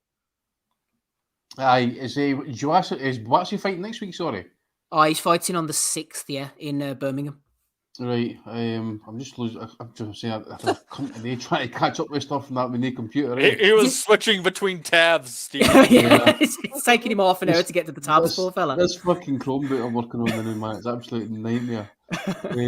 Yeah, look, it's no great, I suppose. It's no great fodder. But obviously we can only just see how it goes now. But I've not seen this stepping. I don't think at all actually. No. So I don't know what kind of fairy's going to produce. It could be anything really. He's going to be shit, I would imagine, Andy. You think so? I think so. Yeah. He's one of these polls with an inflated record. Yeah, positive. But so's Boatsy. He's got a bit of an inflated record as well, you know. He has, but we've seen Boatsy. He's a known quantity to us. Like, we've seen him go into the trenches against a certain level of opposition. I just know this. I compared him earlier to Dylan Prasovic, who Okoli fought. I could be wrong. He could turn out to be a Kalic, but I think Boatsy's going to get rid of him in the first half of the fight, to be honest. Nah, come out early, just going to let on him, see what he's got. If he likes what he sees in terms of the response, but he's getting back over the pole, now maybe just step on him. Who knows? Just need to wait and see what we get, mate, to be fair. But there's always a mention about me and, when Boatsy was still amateur and that, I was expecting big things. He was looking good. He had that pro style as an amateur. Expected big things, just never happened. I just don't think it's going to happen now, to be fair. He's going to have to really step it up. And the way fighters fight these days in terms of like activity levels, it's going to be a number of years before he gets to the top, if he ever gets it. Absolutely. Good luck to Boatsy, wherever he might end up. You are listening to the Boxing Asylum NUTHOUSE podcast, episode 521. The chat is heating up there. Pigeons in the chat. I think he's sober as well, which is always dangerous. I'm here alongside Matty. Rob was here. He's floating in and out. Andy and Ozzy. Let's get on to the big one then next weekend. First of all, we'll have a look onto the undercard. It's in Jalisco, Mexico. A bit of a Bellew of the Week belt coming up later on. Eddie Hearn, Eddie Reynoso and Saul Canelo Alvarez over in Guadalajara, the big fight for Cinco de Mayo. On the undercard, a welcome return, or maybe not so welcome return, Matty, for Alexander Gvozdyk going in against the aforementioned Ricard Bolotniks. We last saw Gvozdyk. Well, actually, I tell a lie. I was going to say the last time I saw him, he was getting the shit beaten out of him by Artur Beterbiev. But in early 2023, February no less, he got a win in Pomona, 6 rounds against Jose Obando. Is he just bored with boxing? I know he likes a cigar and playing the guitar, Matty, a bit like yourself. Is he coming back for any particular reason, do you think? Can Beterbiev put him in the hospital for 3 days? That's what I thought as well. He was got a brain injury. He was in bad shape. But I mean, Katsita sent fucking Zarov and sought to the fucking hospital to brain bleed, and I think he might still be fighting today, and fucking Katsitas isn't. Yeah, true. Yeah. So I don't know. I'm interested to see Gvozdyk come back. Because I truly think, I mean, looking back at all the fights in Gvozdyk's championship period, or Beterbiev's championship period, I think Gvozdyk gave him the best fight of everyone. I think he might have even been up after 7 rounds or so. He was a really quality fighter, good fluid movement. So it'll be interesting to see him come back. But I mean, just based on that inactivity and coming back, I mean, it's probably wouldn't be stupid to just put literally a couple of dollars on Bolotniks just to pull a huge upset, just because he's been out of the ring for so long, and Bolotniks, limited as he is, can punch a bit. So we'll see, but I'd like to see Gvozdyk back if he's in a good place and see what he can do. I'd never want to see him against Beterbiev again, but other than that, I would be curious to see what he's capable of, because he was a truly impressive fighter during his day, and that fight between him and Beterbiev, I mean, that really was, if I recall at that time, the fight between the 2 top dogs in the division, and I think it was a fight that delivered in that aspect too. MB says there's a good Kazakh on this undercard. Amankul, absolutely. I'm looking forward to seeing him. Abilkan Amankul is going in against a guy called Frosto. Also, Beck Nurmagomedov, 9-0 with 7 knockouts. He's going against Argenis Espana, who's not a bad fighter, actually. So there's some pretty tasty ones on the undercard. Was that the kid that hurt Garcia in sparring? Well, I thought he was at first, but apparently he was Mongolian, so I'm not really sure if it's the same guy. I actually thought the same as you, Matty. But I'll tell you what, there's no mixing up this guy. A Poundland Devon Haney, if ever I saw one. Devon Haney with turkey teeth. It's Lawrence King, 11-1, nine knockouts. Jesus, look at the teeth, man. That's Shergar revisited that, eh? Yeah, the dog, as they What call was this himself. party off? Jesus Christ. Shout out to Lawrence. Good luck to him on the evening. And Matty, just before we go to Andy on the next fight, actually, I was going to mention one to you because I know you kind of be watching these guys. Steve Spark, an Australian, 16-2, the Viking, last seen a disqualification win over Montana Love. But more interestingly than not, I know you saw this fight as well as I did. His opponent, Gabriel Golaz Valenzuela, is an absolutely live dog in this one. He went over to Canada on the, I think it was the Bazinian Alantas Fox undercard, and absolutely buried Evie Elise Jr. with a left hook in the first round. This guy's a live dog, man. I think he might bang Spark out, actually. Well, they both fought Montana Love. Obviously, Spark was beating the crap out of Love, and that's why Love threw him out of the ring. Found his way out of that fight. Valenzuela fought Love very close. Some argue that he could have nipped that fight. He sent Love to the canvas as well. The thing is, this is a really interesting fight. And, Spark is kind of an underrated fighter. You look at his record, you see his loss. But, he lost to Tim Zhu, 2 weight classes north of where these fights have been contested and where this one's going to be contested as well. So this is, an Aussie that can absolutely bang. Valenzuela, also a really good puncher, and he's there to fight. My hunch, Steve, is that this is going to end up being the fight of the night for that Canelo Alvarez undercard. So make sure you catch this one. Looking forward to it. Make sure you catch that one, Andy. Plus the chief support, Julio Cesar Martinez. He came in heavy around this time last year, actually, against Chocolatito, lost the WBC super flyweight title, picked it back up again with a majority decision win over Samuel Carmona. He's defending this against Ronald Batista, who's a Panamanian. He's been stopped once. No, not familiar with his work, to be honest. I think every fight he's had is in Panama. A bit of a mandatory defense. I know that Martinez had his problems with the weight, Andy, but at his best, he was a front forward, wild punching, heavy-handed kind of a guy. And I think he'll get rid of Batista. Yeah, probably will, mate. I'm the same as you. I don't know much about Batista, so he could be anything really. But you expect with Martinez's high pressure and that he'll end up doing the business. Again, no, you just wonder maybe the Gonzalez beating might come up at some point. It might catch up with him. He's undisciplined. He dumps a lot of weight, as you mentioned, and that. So again, it might just catch up with him. You just never know. But I would think Eddie's kind of made this fight on the. I don't know if it was a mandatory defence, so if he gets us out of the way, then I dare say Eddie would be trying to make the Son Edwards unification. I would imagine that would be the plan anyway. So yeah, I'll probably go with Martinez, maybe with a late stoppage. That's purely basing it off anything I've seen in this Batista guy, to be fair, who I did notice had went 12 rounds with Mikko Aloyan, the Russian. So he has got some sort of kind of championship experience as such, but whether it's, Aloyan's a more kind of pure boxer, whereas Martinez is just a pure brawler at the end of the day. Aloyan, who fought Tete in the World Boxing Super Series. I think so, aye. Yeah, he's a strange fighter, isn't he? Seems to have gone off the radar a little bit. Yep. So different styles, but I think Martinez will probably break him down, maybe stop him around about the later half part of that fight, possibly. Like you, I'm surprised to see Gvozdyk back fighting, actually. I know he had some sort of tune-up earlier on in the year, maybe late last year or whatever it was, but I don't know what he's wanting to do. Actually, maybe he's just wanting to get himself back in the mix, fighting for a wee bit of money and that, but it's a hard one, because after that Viterbi fight, it was you say, it was a bad beating, broken down, put in the hospital for 3 days, concussed.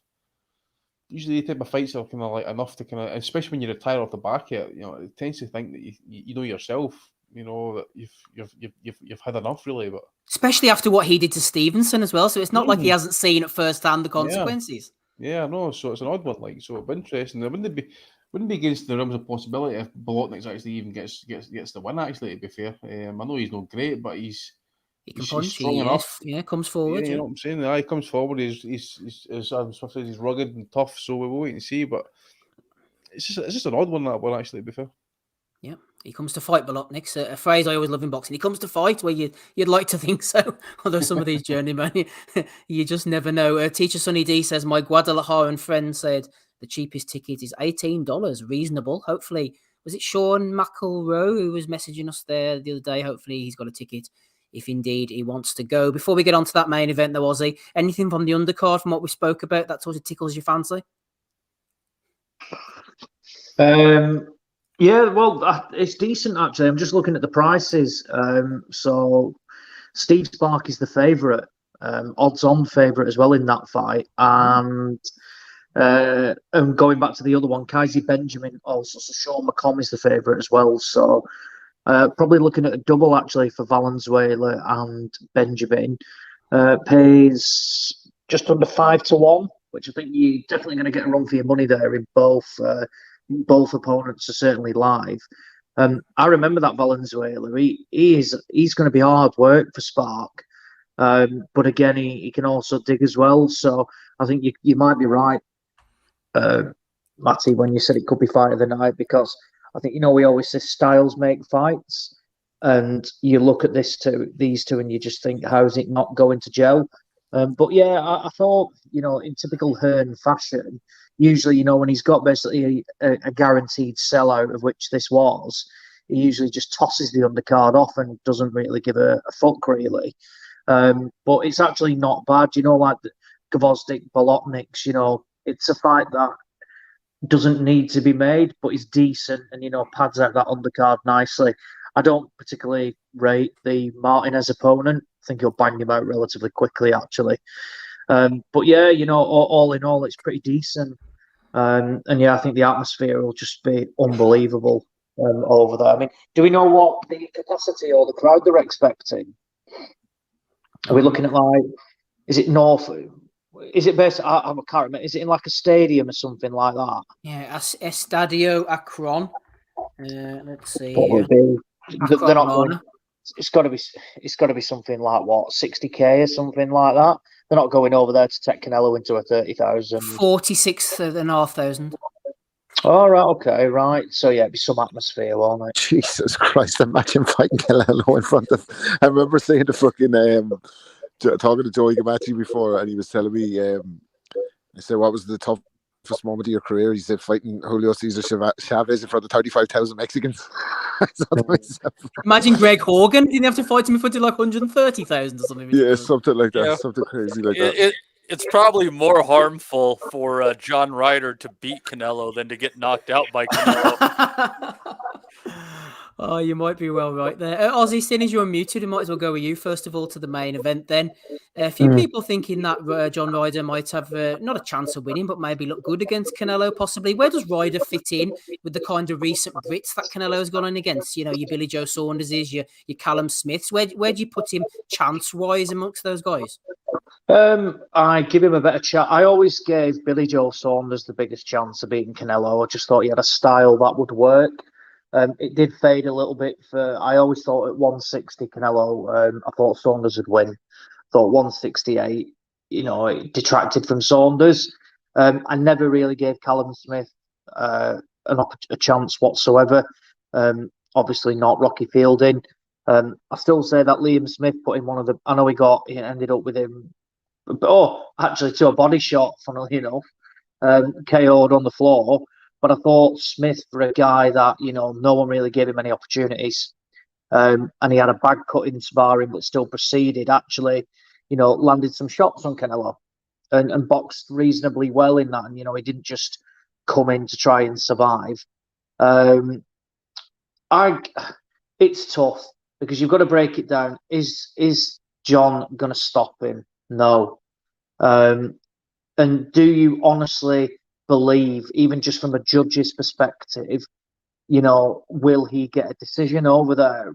I think he would need to win clearly 10 of the 12 rounds to get a decision over there, and I still think it'd be closer as well.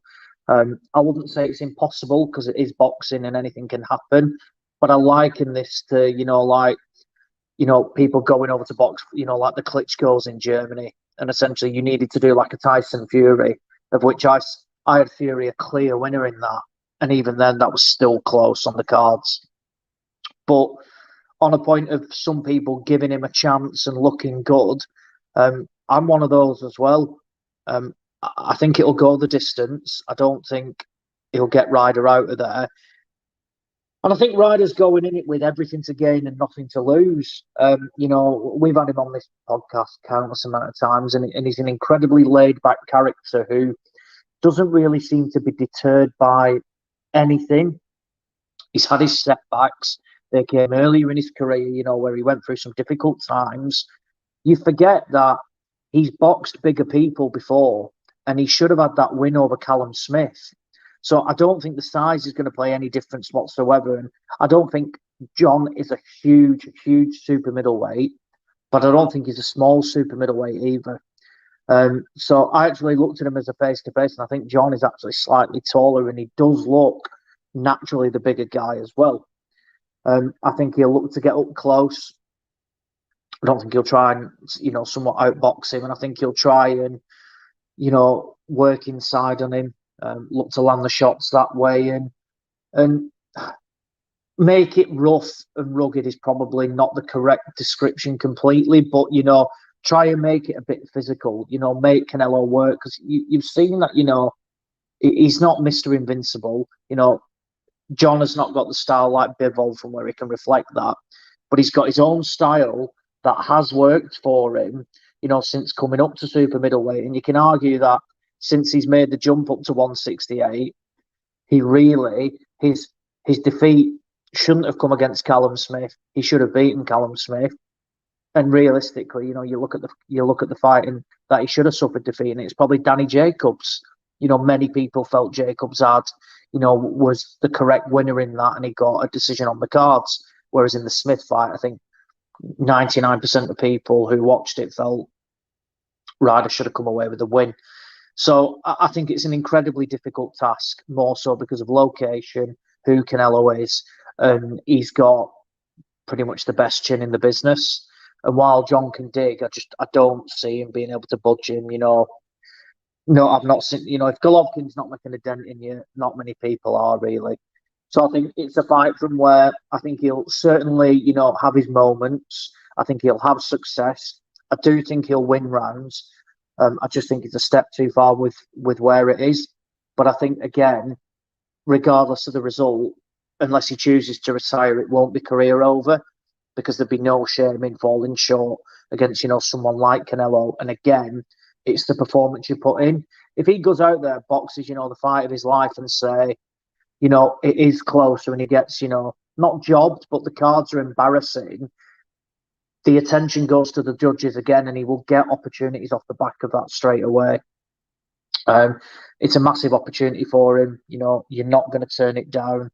I do think Canelo will probably win a decision, but I think John has got, does have a style from where he can win rounds, be successful, and certainly put on, a more of an impressive performance. Certainly. Rob's back with us there, Rob. I was going to ask you, actually, Ozzy touched upon a couple of the points about Ryder's recent fights. He lost to Callum Smith, but obviously he got more out of that fight, I think, than Smith did, because of the tight nature, the close nature of the decision. He sneaked past Danny Jacobs. Then there was the kind of Zach Parker fiasco. John has kind of stumbled into this fight somehow, by fair means or foul.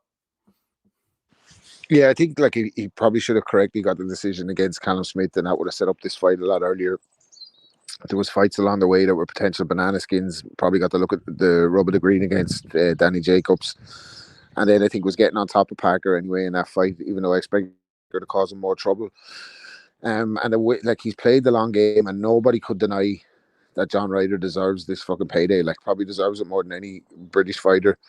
Some of the guys that have gone by have been cannon fodder. I mean, Rocky Fielding's another guy he got jobbed against, offered nothing against Canelo. Callum Smith offered nothing against Canelo. Billy Joe got smashed by Canelo. So Ryder's thereabouts. He's been on the scene for fucking nearly 10 years, and he had setbacks at middleweight. He's proved so much to so many people that, as Ozzy said, records are for DJs, but the record doesn't matter. He got himself together. I think the knockout defeats came at 60. Or the defeats came at 60, and he hasn't looked really like losing a fight at 68, apart from the Jacobs one. He looks stronger. He doesn't look like he's going to get knocked out. Having said that, and if he wins, obviously I'd be fucking hyping up the family links. I'm going to be at every fucking family reunion in London for the next fucking 10 years if he beats Canelo. Like, but I don't see it, and I actually think he might get stopped. I think he might get stopped in Mexico. I think the occasion is going to be very, very big, and I think he'll cope well up until the later rounds. But I actually see a Canelo stoppage here down the line. Canelo stoppage for Rob. It might turn up on the prediction league, or it might not, Matty. Some people are looking at Ryder here as a bit of a fatted calf. Maybe not so much us, but some of the Americans. Canelo's Cinco de Mayo money collecting operation is going ahead for one more year. He's one of the best operators in the sport financially, alongside Gervonta now. Probably he's out on his own pretty much, Canelo. Hoovering up a bit more money on Cinco de Mayo. So cynical, Matty. Is that your kind of thinking? Man, my thoughts on this fight, just in general, Steve, I guess it's that I'm with the guys in the fact that great on John Ryder for getting this payday. Couldn't happen to a better guy. He's been nothing but good to us. He's going to put himself in a position where his family's taken care of if he chooses to never box another round again, right? So good on him. Couldn't happen to a better guy. What Oz said, if he tries to do that and try to make it rough on Canelo inside, he's going to get demolished inside of 6 rounds. Nobody has come at Canelo at tight quarters and gotten away with it in recent memory. People have had to kind of do their business at distance. Mid-range, inside, Canelo will fuck you up. You know, Bivol, what he did is he landed combinations from the outside and kept Canelo's hands at home.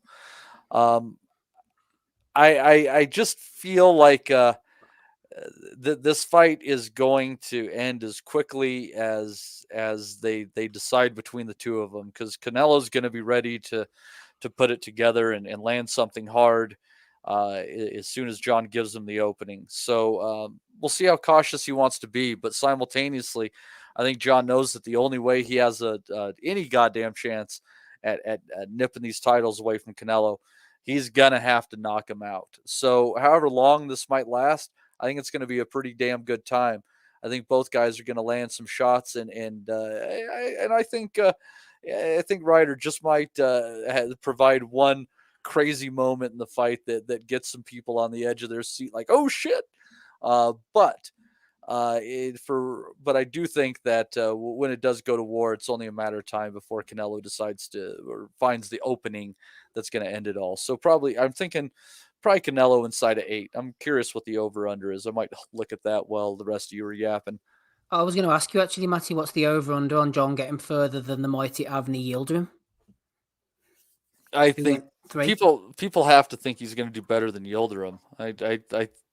Yildirim's a good fighter, man. A lot of good predictors thought Yildirim was pretty good. Yeah, some people thought he might win the Super Series. It was he had his moment in the sun, Steve. That's for sure. He had his moment lying on his back looking up at the sun, I think. Oh, dear. Less said about that, the better, I think. Andy, final one to you, actually. Let's look at it from a Canelo perspective. Obviously, we wish John well. I don't give him much of a chance myself. But is Canelo kind of wrapping up his career? It feels to me like this is the final chapter, like the final run after losing to Bivol. Is he maybe taking it easy this year? He could have fought in March. Instead, he's pushed it to Cinco de Mayo. Then you would imagine he maybe fight twice in the year, again in September. Is he taking it easy, having one off and then back to business? Or do you feel like me, like he turned pro at 15, 17, 18 years ago, and here he is now fighting so many pounds north of his original weight? It kind of feels like he's in those last stages, that last big run at titles. Yeah, you wonder as well. He's about 32. Maybe he's just starting to kind of slip over the hill. Maybe he had enough. All that money he's made. Well, there's that as well, mate. But obviously, the injuries have started to pile up a little bit. He had problems with the knee. I think the elbow was a problem. He needed surgery on the wrist after the Golovkin win. So these are starting to pile up. And you mentioned, fighting for like pro at 15, and fighting the level he's been fighting at, shall we say? At 140, he weighed in at 139 in his first fight. That's right, obviously, and then obviously he's come up the weights. He's probably fighting now. He's maybe his optimum weight as well. It's a hard one actually. I think it's just about rinsing out the rest of his deal possibly. Obviously, having his first fight back in Mexico. And how long is that now, actually? I'm just going to scroll down here, see if I can find the last fight. Would it be Ryan Rhodes, possibly? Maybe. Oh God, you're going back a while then. Yeah, absolutely. Yeah. So it's been a while ago. So yeah, it's an odd one actually. I think after this, maybe Bivol next. Who are we looking at potentially from fighting after that?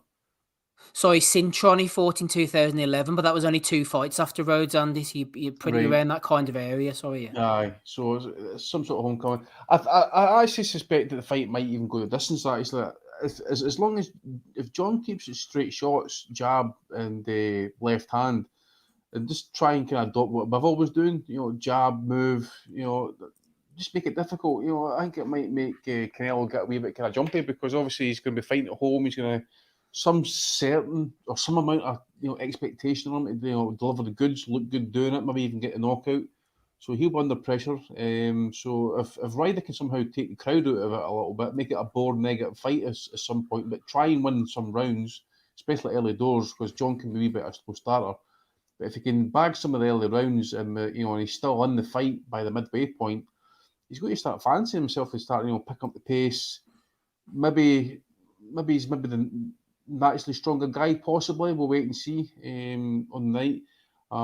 Definitely, if he's on the inside, he'll need to try and make it count, and especially grapple with Canelo and then let him try and get the left hand off. And you just never know. Canelo might be wary with throwing the left hand as well because after having surgery, what happens if it goes during the fight? It takes away his main weapon. So it's a hard one. I suspect Canelo probably wins on points, like running about the kind of 117, 111 type. But in terms of your main point, I see Canelo maybe kind of like washing out in the next 2 years, possibly. Just runs as much money as possible, then away he goes. Probably starts up his own kind of promotional business. I think he's got that with Eddie at the minute, kind of get his own fighters, own cards, that type of thing. So I think that'll be his route the next couple of years, become a wee bit more involved in the sport and that. But yeah, I suspect he may be retired in the next couple of years, possibly. I think so, absolutely. Before we head into Bellew of the Week, there is one other show that I want to touch upon over in Russia next Saturday evening, headlined by Magomed Kurbanov against Michel Soro. Kurbanov had that close fight with Liam Smith a couple of fights ago. He fought Patrick Teixeira, I was going to say, and then this Johan Gonzalez, this Panamanian recently as well. He's going in against Soro. I'm trying to think of Soro. Was it Madjumov? The technical decision against Madjumov after getting knocked out previously. Decent kind of European level fight this. Aussie, we saw Kurbanov against Liam Smith. I know you felt that Liam Smith was a worthy winner. I thought it was quite a close fight, to be honest. This is a good indication of where Kurbanov's at, especially if you can get rid of somebody like Soro, who's always been a good experienced guy around this kind of level. Yeah, this is a decent. This isn't a bad card, actually. I'm just looking at it. You've got that Eves and Garbu, that big cruiserweight from, I think, is he Belgian or something like that, who Akoli banged out. He's in against Evgeny Tishenko, which should be decent. Obviously, Tishenko got beat off. Was it Machunu or something like that? Machunu beat him. Yeah. So this is Fonseca as well. Sorry, Aussie against Hammer Azarian. Hammer Azarian actually upset Jorge Linares in his last fight. Yeah. So fucking hell, yeah, he did. Yeah. So this is decent. This is a good card, and I think the main event. I still insist that Liam Smith won this fight against Kurbanov. I don't think it was Smith's best performance, and you could tell there was real ring rust. But for me, he should have got the card, and I think it had been anywhere but Russia he'd have won. Well, didn't he get a knockdown in the first round that wasn't scored? And it wasn't scored, and it was one of the most blatant knockdowns you'll see. And it was just waved away, like, he just decked it on, like slipped on some water or something like that. So, no, it's small, fine margins, isn't it? But I still, even without that, I thought Smith had done enough anyway. But no, I do think Kurbanov will win, actually. I think, I remember Soro should have boxed Liam Smith ages ago when he ended up boxing John Thompson for his world title, and I thought then that Soro was going to provide a stern test for Smith. Then I think he's probably he's aging now. I think, what is it? He must be pushing 35, 36ish. Obviously had that big KO loss against Madrimov. Then, and then obviously I forget what it was. It was on what card was that? Was that a Hearn card? It was on. I'm going to say Joshua, but no, it might have been Chisora. Was it a Chisora card? It was Chisora against Pulev. It was, and it was just this randomly picked up fight.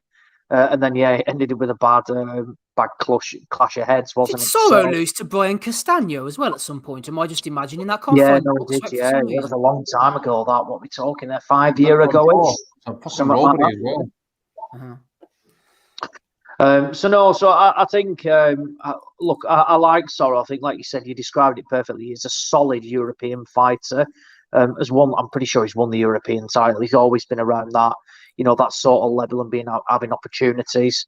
Kabanov has got, a relatively basic style, but it is effective. He has got decent wins. Only ever boxed one, only a couple of 12 rounders. One of them was against Diego Chavez. So I think, I think it'll go the distance. I'd be amazed if either fighter got a stoppage win. But overall, a good card in Russia, actually.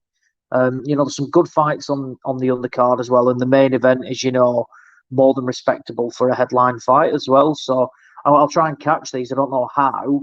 But yeah, it would be good to certainly see. I'd like to see that Tishenko and Garbu fight. And likewise, the Fonseca fight as well as the main event. Fight could be on YouTube, Ozzy. On YouTube? Yeah, hopefully. Sometimes they show them live in the afternoon, don't they? Even if you can get a good stream. Oh, right, yeah, definitely. Yeah, it'd be good to tune into. Like I say, it's a good card. This, obviously, I've not heard of half of these, on the undercard and stuff like that. But your top three fights are all decent. I got a question for you, Steve. If you look at all of these British fighters that fighters like Canelo are taking on at this point in time, and also considering the worsening economy, is England the new Puerto Rico? What do you mean? They're going to start taking the knee? What are you trying to suggest? I don't know. I think Eddie's trying to manufacture a new rivalry for lack of Puerto Rican opponents. Obviously they got Berlanga to pick up for a one-off against Canelo. I think we're all believing it's going to happen, but it's Canelo's resume is basically just a fucking anyone who's been around 168 pounds and was born around England in the last 35 years. Activity though, that Matty, as well, it's that because he basically saw fights against the likes of Rocky Fielding, and rather than just sitting on his backside doing nothing, one thing that you can never criticize Canelo for is his lack of activity. So he's obviously got this huge record, and people will travel for it. And like the likes of Rocky Fielding, he boxed that a couple of months after, 3 months after I think it was, pinching that Pippin Golovkin in the second fight, and he's back out of then boxing Fielding, who got this that WBA regular belt, and that's one thing that has created a lot of these opportunities for people is in the UK there's money behind it to manufacture them into these positions ultimately to wind up with this Canelo fight. And one thing Canelo didn't do is just chuck his mandatories in the bin. So, Liam Smith, I think he was Smith the champion at the time? I think he was, wasn't he? Yeah, WBO Super Welterweight. I think that was one of the unification fights that Canelo had. No, I don't think he had a title, did he? Not with Liam. Didn't he go back down to... He did, yeah, he went down to... Hadn't he fought somebody at middleweight and then he come back down or something? Yes, yeah. Because I thought he had the title from Fielding first. No, you're on about Callum Smith. Liam Smith, he's talking about. I'm on about Liam Smith. Oh, Jesus. He boxed Khan before Liam Smith. That was such a great knockout. God, I love seeing that. So that year he boxed Khan and Smith. But yeah, you look at it and like the other ones, Callum Smith, correct, was one of the unification ones, and Billy Joe Saunders as well. So I wouldn't say that. I just think we had a fairly solid run, a couple of years ago of having, a fairly decent crop of, 168 fighters, fighters at 160. The Saunders fight happened too late, but I was saying before that that was mentioned regularly at middleweight. And then, you chuck in like your Rocky Fielding who gets a belt. Khan was selected solely off name and profile, when he came up to it, and that surprised everybody. And then obviously you go way, way back years ago, and he's boxing, like the likes of Ryan Rhodes and Matthew Hatton. So yeah, he's boxed a fair amount of Brits. But when you hot property, you bring big paydays and you hold belts, several promoters in the UK know how to manufacture a fighter into position, and that's exactly what they've done. And he's used those fights not to duck and just chuck the belt away. It's down to activity, and it's one thing that I don't think we'll see another Canelo again in terms of a guy that wants to box regularly. I don't mean necessarily go up in the weights like he has, but looks to constantly fight the best. I'd say those days are pretty much gone, in terms of as the package together. So once he's gone, I don't think there'll be a replacement for a guy, who, will be boxing, potentially 3 or 4 times a year and just rattling through the mandatories, just blitzing them. So, like the Avni Yildirim fight, he just banged him out, didn't he? A couple of months after beating Callum Smith, I'll box Yildirim, basically twatted him. We'll move on to Billy Joe Saunders. You've got to applaud it. Well, I think a lot of it has to do with, so I don't think it's something that we won't see again. I think it has a bit to do with, where you grow up. If you look at, a lot of these American fighters, they make their big payday. They're like, fuck it, I'll fight once a year, once every 18 months. This is good money.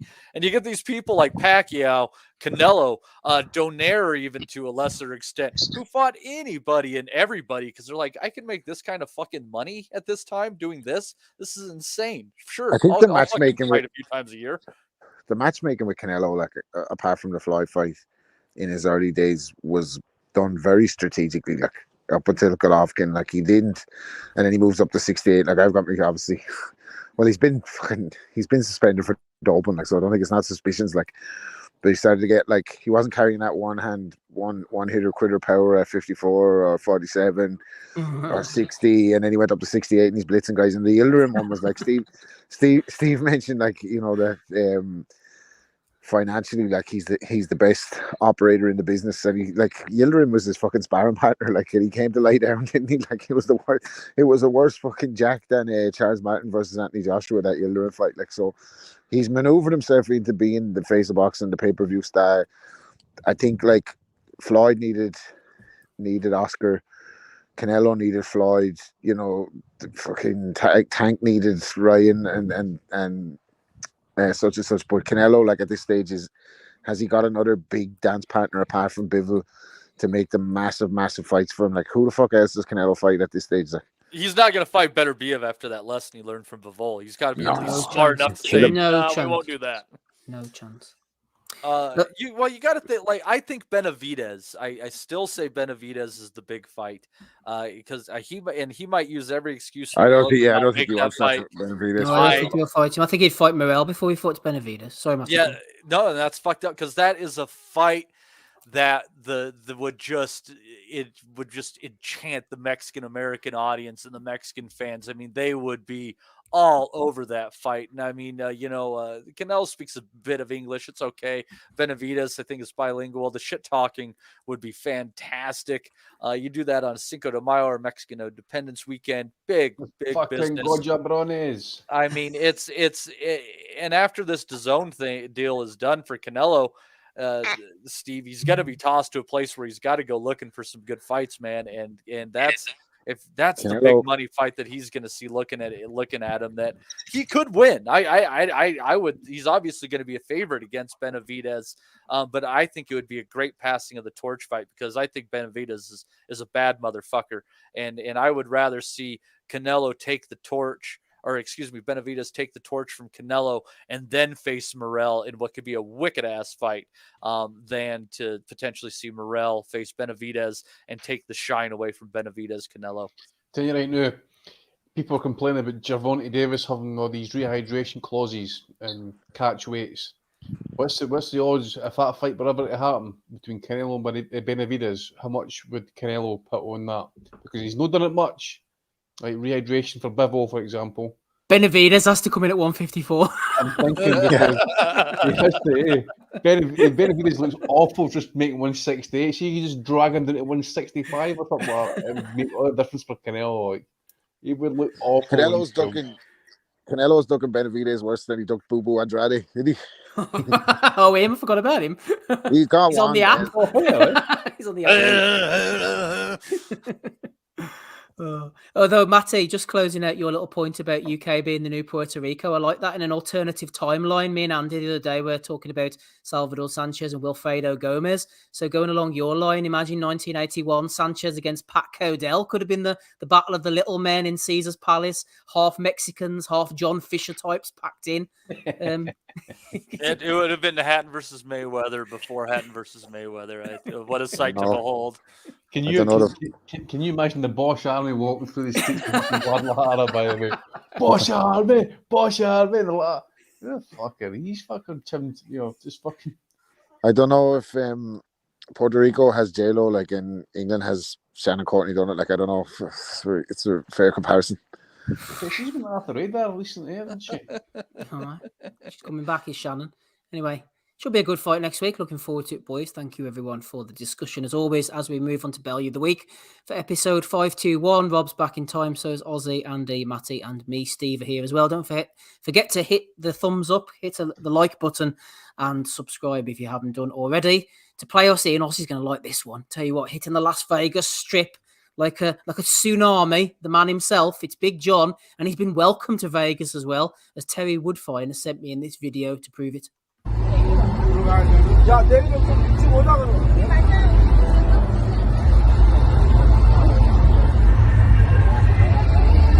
Some people have to sing, have to be boxers, have to be athletes, comedians to get their name up in lights in Vegas. All I have to do is eat Chinese and say bosh. Bosh. Fucking hell. Jesus Christ almighty. I tell you what, right? See if you had scraped your few shillings together to go to Vegas, like for a big fight or something, or a fucking concert, and you had your few quid together, and you're gone through security, and you're doing all the fucking the visas to get into the States, and then you just get on the plane, he's in front of you, like, you'd be just like, oh fucking hell, please God, just get the fucking plane down in Vegas, will you? Like, can you imagine getting stuck in the fucking middle seat with him next to you, by the way, for 7 hours?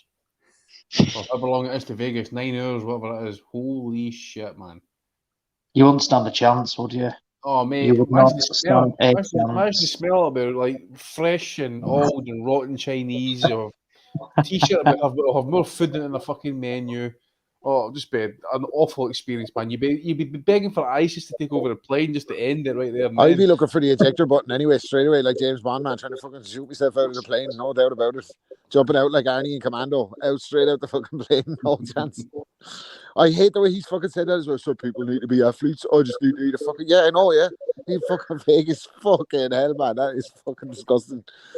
I actually think Rob dislikes Big John more than I do. I actually think, Rob, I reckon, has got like a dartboard at home, and he's just got pictures of Big John, just chucking darts at it and things like that. I think it's an inflatable dartboard. Is it? I think it's your dream, Rob, though, isn't it, to go on Big John's channel and have a sit-down Chinese and talk about, your music career and things like that. I think you could eat chicken wings, curry sauce. I'd change my tune for the exposure. I'd be all over. I'd be, big mates with Big John, boss. Bring him down to Things and Wakes for his fucking retirement money for Alice. In you get. Honestly, it's just entertaining. It's okay, Rob. Remember, you've toured with the Wu-Tang Clan. He's touring with the Lo Mein Clan, so it's kind of a different story. The Chow Mein Clan. Chow Mein.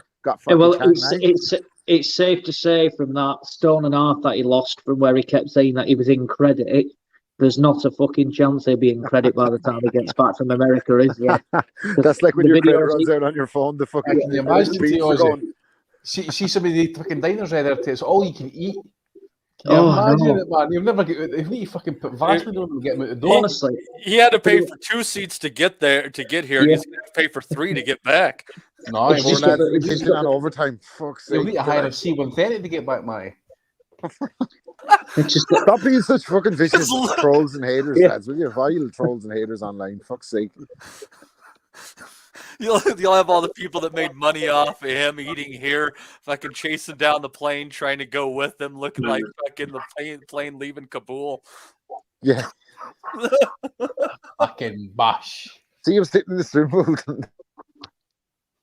You got to ask, so how the hell is he end up in Vegas anyway? Who's paying to watch I him? started to think, no, because I paying used for to the look at him and venue? I think I fucking. honestly, are we just But- underestimating actually how big this guy is? And by big, I do not mean size, because that is evident. But in terms of like profile, like he went to Vegas and on a fucking board was there saying something, "Welcome, Big John," and he literally is, when you break it down, and Big John summarized it. He just eats Chinese. Why? Like, imagine, you get the big hitters going over to Vegas, and you can see why they make a big song and dance about going there. He is literally a large man who eats food on camera and says bosh, bosh, bosh. And he's getting fucking welcome messages in Vegas. It's so true, man. You've got Elton John with his fucking permanent residence in fucking Vegas. Right? He's got his permanent slot, and fucking here comes big fucking John with his plate of Chinese. When I was over in Vegas, fucking Rod Stewart had a residency over there. Imagine I touched down and I looked up and seen that off the fucking for fuck's sake, man. Big John. See, I used to, like I said, I feel a degree of sympathy for him, because I used to think, like, would the family not like fucking get in his ear and say, "Dad, come on," like, or fucking husband, come on? But I started to think now the missus is just like, yeah, get another one, man. Fucking, you might as well have another one. Yeah, boys, Rob Tebbett's jumped on the call. Actually, I know he's getting on a plane soon to Mexico. Good evening, Rob. How are you? Have you ever met John Fisher? Hi, Steve. Yeah, I have met John Fisher, actually. It's nice to speak to somebody who likes takeaways even more than I do. Yeah, so I've got to be careful myself, otherwise I'm going to be saying Bosch quite often in years to come as well, I think. Bit of jet setting going on there. Where are you off to? So we're off to Mexico for CANELO RYDER, myself and the one and only Ben Faruqi. So yeah, we fly into Mexico City, and then we've got a little stopover, and then go to Guadalajara. So arrive in Guadalajara like 7 a.m. tomorrow local time. That should be good. Nice and warm for you. Get a few beers into you there. There was a bit of a big news drop this weekend. Do you want to tell us and the listeners what's going on over ID Boxing, or whatever it's going to be called from now on in? Yeah, sure. Yeah, so we ID Sports Media, which is actually the company that myself, Ben, and the rest of our guys are employed by, acquired Boxing News, which was obviously a huge honour and a privilege for our guys. Like, we've been working on the deal since early August, and we're able to kind of put pen to paper officially. April the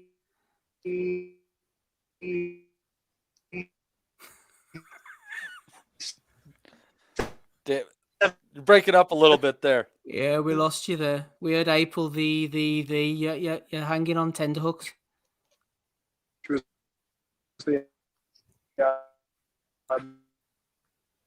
Yeah, it's breaking up real bad, dude. Hold on a sec. Let me see if I can get him back here. Can you hear me now? Go ahead, Rob. We've added you back in. Unmute him. I did. He's unmutable. There There he we is. go. Go ahead, Rob. Try again. We can hear you now. Hello.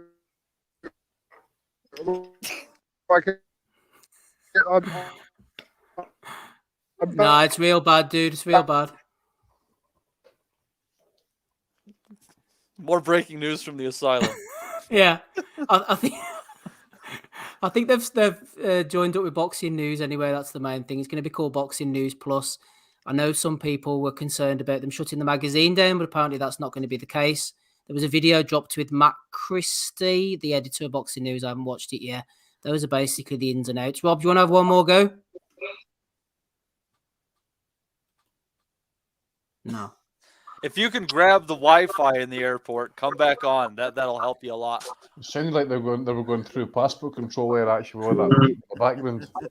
Yeah, I wonder if they're going to be doing, Patreon specials and things like that with a new magazine, and get boxing personalities. Big John, the dietary supplement, for example. Well, he needs a double page spread. Never mind, just page 3, doesn't he, to fit all of them. I can bash, lad. Just as a note to our friends making the trek to Mexico, Mexican pharmaceuticals are cheap and easy to obtain.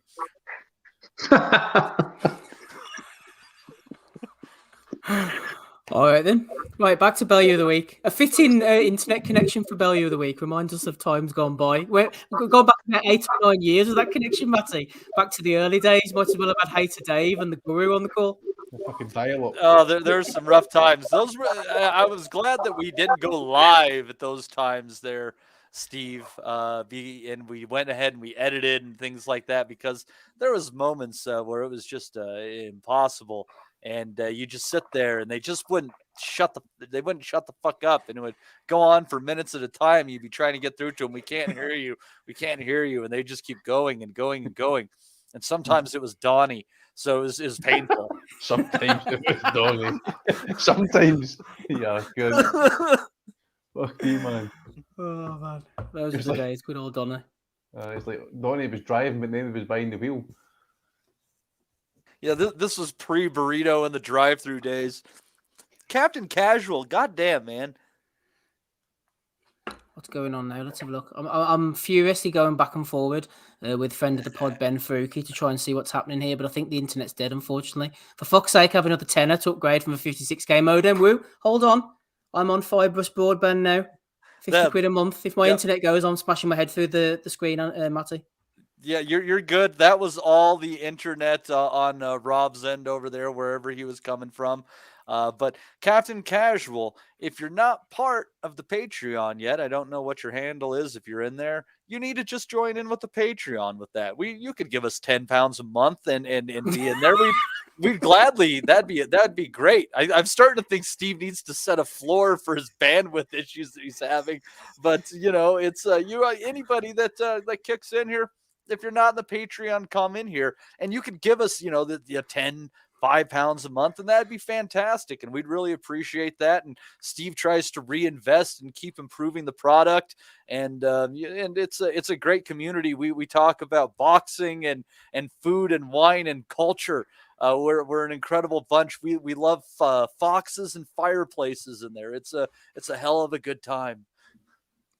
Yeah, shout out to Captain Casual there for throwing in the tenner. Mark Stanton says, Steve, what happened to the VPN sponsorship? Well, after ignoring them for many years, I responded and said, yes, we'll be interested in talking to you. And they haven't got back to me since. So the VPN were catfishing me, I think. No VPN sponsorship, unfortunately. So fuck the VPNs. Unless they want to reply to us during the week. And in fact, we're welcome to have the VPN on board. If you want to sponsor us, I say praise be to our VPN overlords. I'm not very good at this business world, Matty, but yeah, the VPNs have ghosted me, unfortunately, so nothing's happening at the moment, Mark. No, you handle the technical stuff, and I'll sell our soul for nickels. That's okay. What I'll do. Fair enough. Well, let's get back onto the Bellew of the Week, for goodness sake. First nomination here. Edwards meets Campos in world title triple header in London. Sounds exciting there, Matty, but it turns out it's more your kind of exciting. We've got Sonny Edwards against Andreas Campos. That's one of the world title triple header. And the rest are Nina Hughes against Shannon Courtney and Shanika Johnson against Ellie Scottney. Any value here, Matty? I think Shanika. Ozzy's looking forward to that. I think Shanika Johnson is coming in an underdog in that fight, probably, and that's a tough chick, man. She I'm trying to remember some of the fights that she's been in recently, but that gal's gonna come to fight. She doesn't lay down, and I know this is Bellew of the Week, but I'm looking at that, and I like the Shannon Courtney fight, But that Shanika Johnson, Ellie Scottney fight, that actually could be a good upset in there, because I do think I saw a number on that at one point, and I think Johnson is the underdog. So yeah, she's live in that one, and she comes to fight, man. That gal will wing the fucking punches. Who's the underdog in the Shannon Courtney fight? Or sorry, the underdog. Oh, cheeky bastard. Poor Shannon. What about Rachel Ball? Do you remember her? Or she's disappeared now? Oh yeah, what happened to her? She got big time and she didn't want to come back on the pod after we put her, basically made her. She's gone. That's what happened. Lost us. Oz always leaves for the value. I just think that this humor just might be beneath him. He's a little posh maybe for this. This might be I think a it's little above blue. him. I think it's over his head, Matty. We'll have that guy complain in the comments again who always asks him, there's this odd fellow, and he's always like, where's Oz? Get Oz on. And I'm like, he's busy. He's not able to come on this week. Oh, where's Oz? Get Oz on. I'm like, for fuck's sake. Maybe I should start an OnlyFans, an Osley fans. For fuck's sake. This guy will be turning up at his door. Anyway, moving on to Value of the Week. Eubank says early stoppage in the Smith fight deprived fans of a Gatti Ward-esque performance. Oh, bollocks. Is there any point in going further? That's a fucking winner. Fuck me, man. Fucking Eubank was cabbaged in that fucking fight, man. He's Gatti and Ward got up and fought on. Jesus. Oh, gosh. It's the delusion, Andy. They've got to tell themselves something, haven't they? It'll be different next time. Mate, that's it's no delusion, mate. That's brain damage. You come out with comments like that, Gard Ward-esque performance, and he's going on. There's saying, I think Roy Jones is still in the corner, but he's saying there's no towels apparently going to be in the corner, so we'll wait and see. Throw the towel in. What's the weight for this fight? I don't know actually. Is it back at middle? Super middle? What was the first one? I can't even remember. I'm sure was it like catch weight of some sort? Oh, possibly. I don't know. Some of the chat might tell us. What's the yeah, weight for can't remember. Fight? Who cares? Yeah, true actually. 160, Chris Butler's saying. All right, okay, fair enough. Thanks, Chris. Here's one for you, Matty. 160. They got t-shirts on. No towels being thrown in here. The Rough and Rowdy Brawl. Country Girls Boxing. Sounds like right up your street, this, Matt. I wish you had the video of this, Steve. I'm looking at their stance and what's going on here, and I'm like, oh, this is just going to be fucking ugly. This is trash TV. Yeah, ugly. Trash TV. And no Sharon Courtney in sight. Talking of ugliness, Dale Hadfield is going in on Prince Patel. He says, quick boxing, you clown. And Prince Patel says, quick boxing or quit boxing. Are you Isaac Lowe's IQ's brother? And Isaac Warrior Lowe jumped in and said, you trying to sell yourself like your mum's sold he arse. He finally got one. Almost. Well, you got to give him credit. He's a letter. It's a one letter. We're gonna almost got it right. Well, it gets better. The Oh, beef God. continued. Dale Hadfield says, listen, you're talking about IQ, calling out proper fighters who fight in proper arenas. You're nearly 30 fights in and hardly left a small hall show venue. Stick in your name, your area title level at best. And Prince Patel says, well, I competed in the King Abdullah Sports City for an IBO world title on an Amir Khan undercard. In the meantime, you've been begging Isaac Lowe IQ to do a human centipede with him and Tyson. And then Isaac jumped back in and said, hang on, this is his biggest roast yet. You what are to make it bad Beth.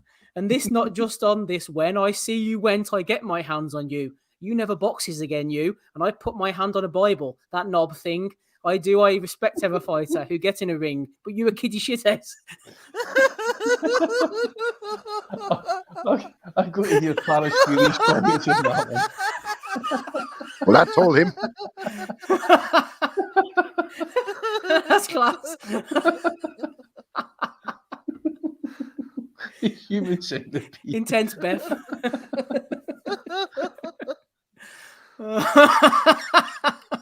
Is he gonna put his knob on the Bible? It got better because someone asked AI the ChatGPT to translate that into a different language, and the ChatGPT was like, "This is an unrecognized format." Like,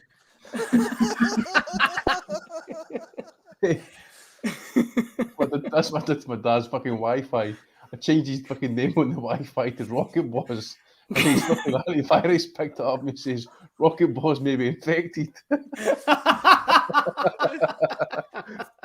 Maybe untrustworthy. If you put that in the chat GPT, it comes back, your copper is missing. Oh my gosh, good stuff. Good I stuff. put my hand on the Bible.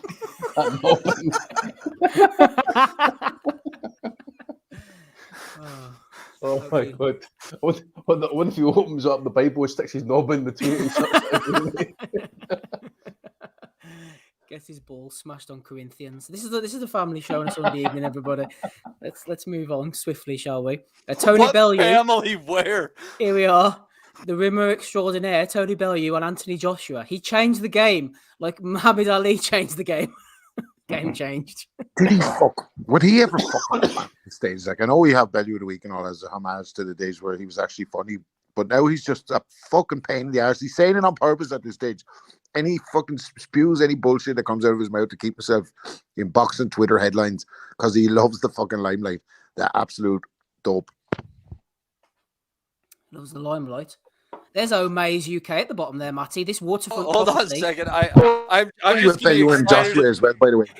I'm just getting excited at the thought of Joshua not boxing for 3 or 4 years. So it seems like a very one-sided bromance, though, doesn't it? Like, Joshua doesn't ever really seem to put much pass on Bellew, but Bellew's up at ringside trying to fight fucking fellas on his behalf and all, and now saying that he's changed the game the same as Muhammad Ali. For fuck's sake, one of the most famous men that ever lived, that had a fucking impact on so many people's lives across the globe and changed the face of actual sport versus a fella who was fucking pumped up fighting Pulev, fucking Povetkin, Charles Martin, fucking Molina, got beat by Ruiz. Could you imagine fucking Muhammad Ali getting beaten by fucking Andy Ruiz? Give me a fucking break, man. Jesus Christ. Do me a favour. He's absolutely right, though. Especially about the Bellew thing. I've always thought that. Joshua doesn't even know his name. He never even talks to the fella. Bellew's running around the ring trying to fight for him. Anyway, we'll move on to easier things, especially this is right up your sheet, actually, Andy.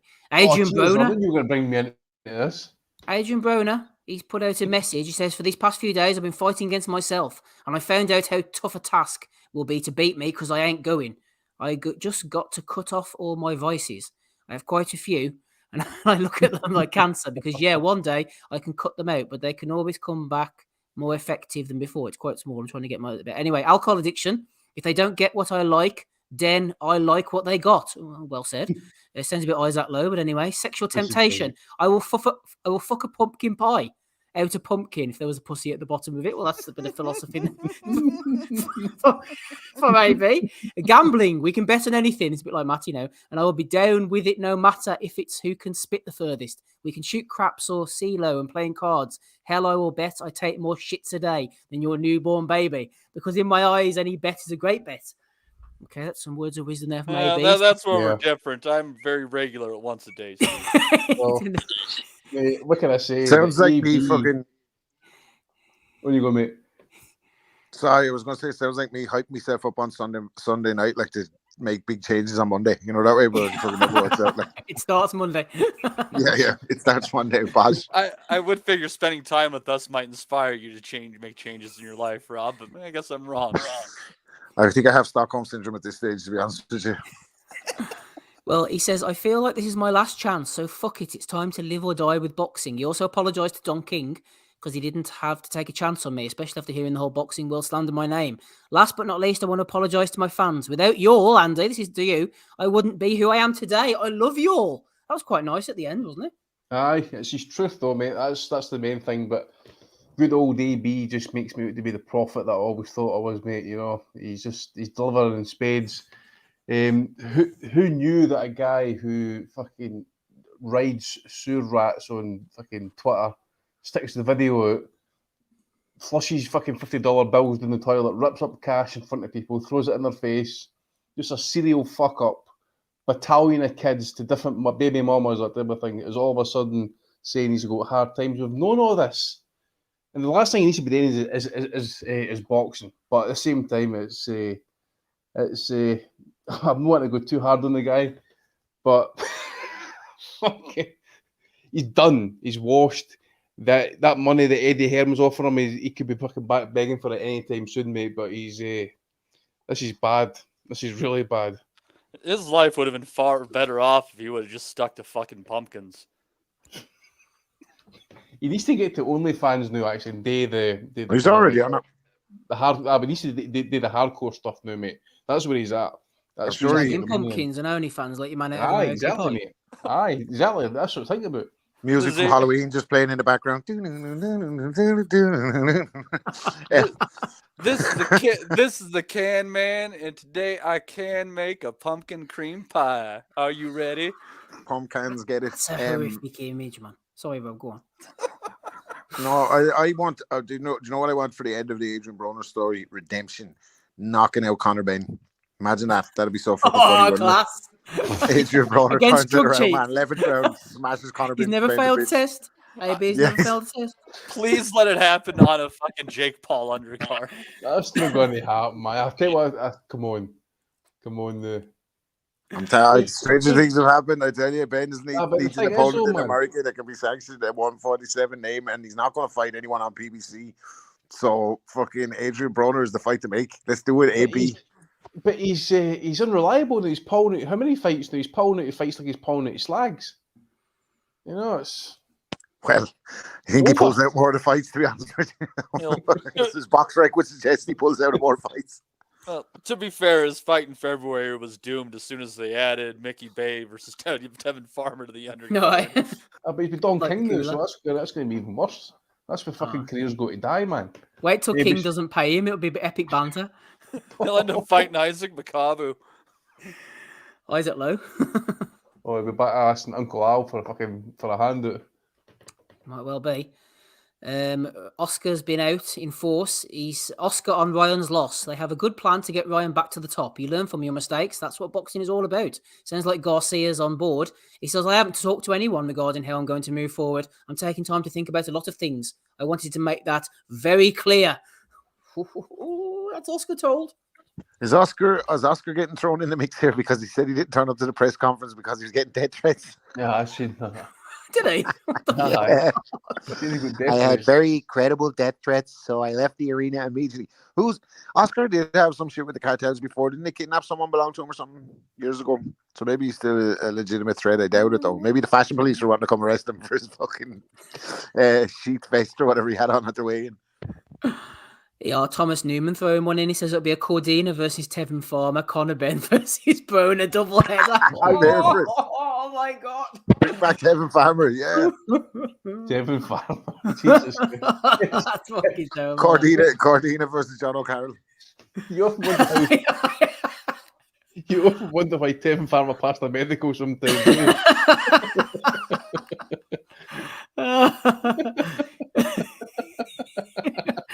Imagine if Cordina caught him one of the shots he caught Agoa with. He'd be seen straight for a week. Exactly. He knocked his eye straight. Sorry, Tevin. That's terrible. What a bastard. It's me. If he gets cut over the eye, the ref might wave off the fight because the blood will be running down his back.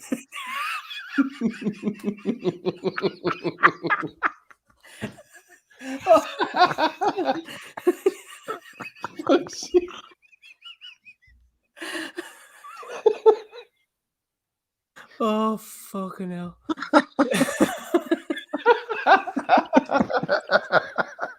That's what you get for mentioning fucking Tevin Farmer. Jesus Christ.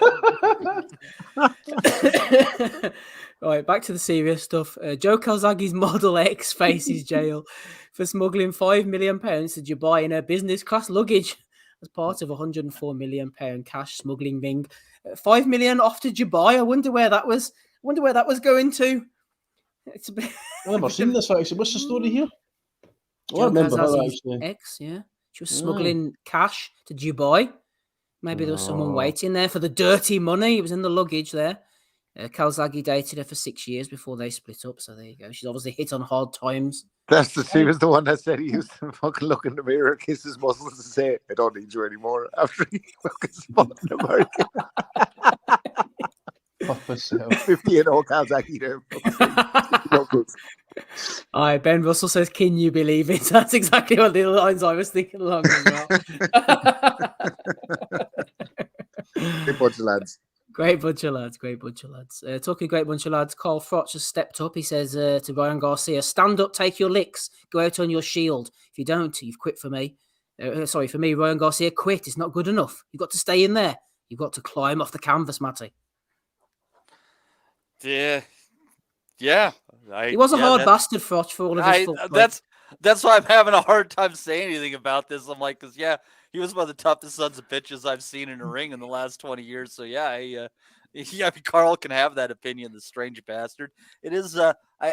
I will hold against him that he had a nose job though. Like that's why I was having a hard time recognizing him. Well, he's busy wrecking it every time he turns up on those IFL videos, isn't he? He's doing his He's doing his best. Right, final one from me. I have a video as well, by the way. Dominic sent this in to me. Canelo versus Ryder winner to receive WBC's Puebla Jalisco belt. That looks quite nice, that, Andy, doesn't it? Looks like something you find in the charity shop. I wouldn't get in charity shops and take the belts in, mate, to be fair. What the state of that? What the fuck does Pueblo Jalisco mean? Jalisco is where Canelo's from, isn't it, I think? States in Mexico, I'm sure. What state of that, man? It's obviously somebody doing a fucking acid trip and painted that, eh? Oh, your kids coloured in, brings home from school. Yeah. Look at this. DMT belt. Fucking PCP belt. Look at the big shameless face on him wheeling out another belt. Look at him. He couldn't give a fuck, could he? Look at another belt. Fuck me. 67 views, 1 like for Jose there. And the final one here is for the Gad.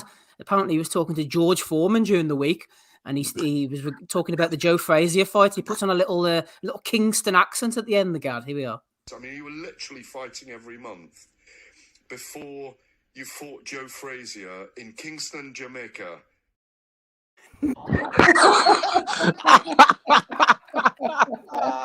Jamaica man. Fucking brilliant. You dead, man. Nah, like man. he fucking had jerk chicken for the first time in it. He's just going around like, easy road, boy. We be cool runnings. Oh, fuck me. Brilliant. Wagwan guard Davis. On Jamaica. You missed the part afterwards. He just started kissing his teeth and all. He's like Kingston, Jamaica. The fucking helmet, by the way. Jesus Christ. Oh, the guy at the fucking date, he came in with the Kingston, Jamaica. Oh, fuck.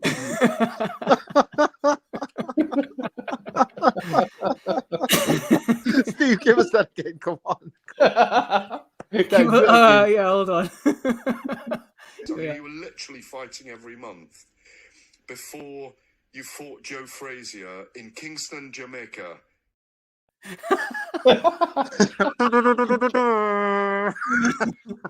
Jamaica man. Brilliant. Absolutely brilliant. Oh, good stuff. That's the Gad for you, everybody. Those are all the ones I've got. Rob, have you got anything to throw in this week, please? Nothing from me this week, Steve.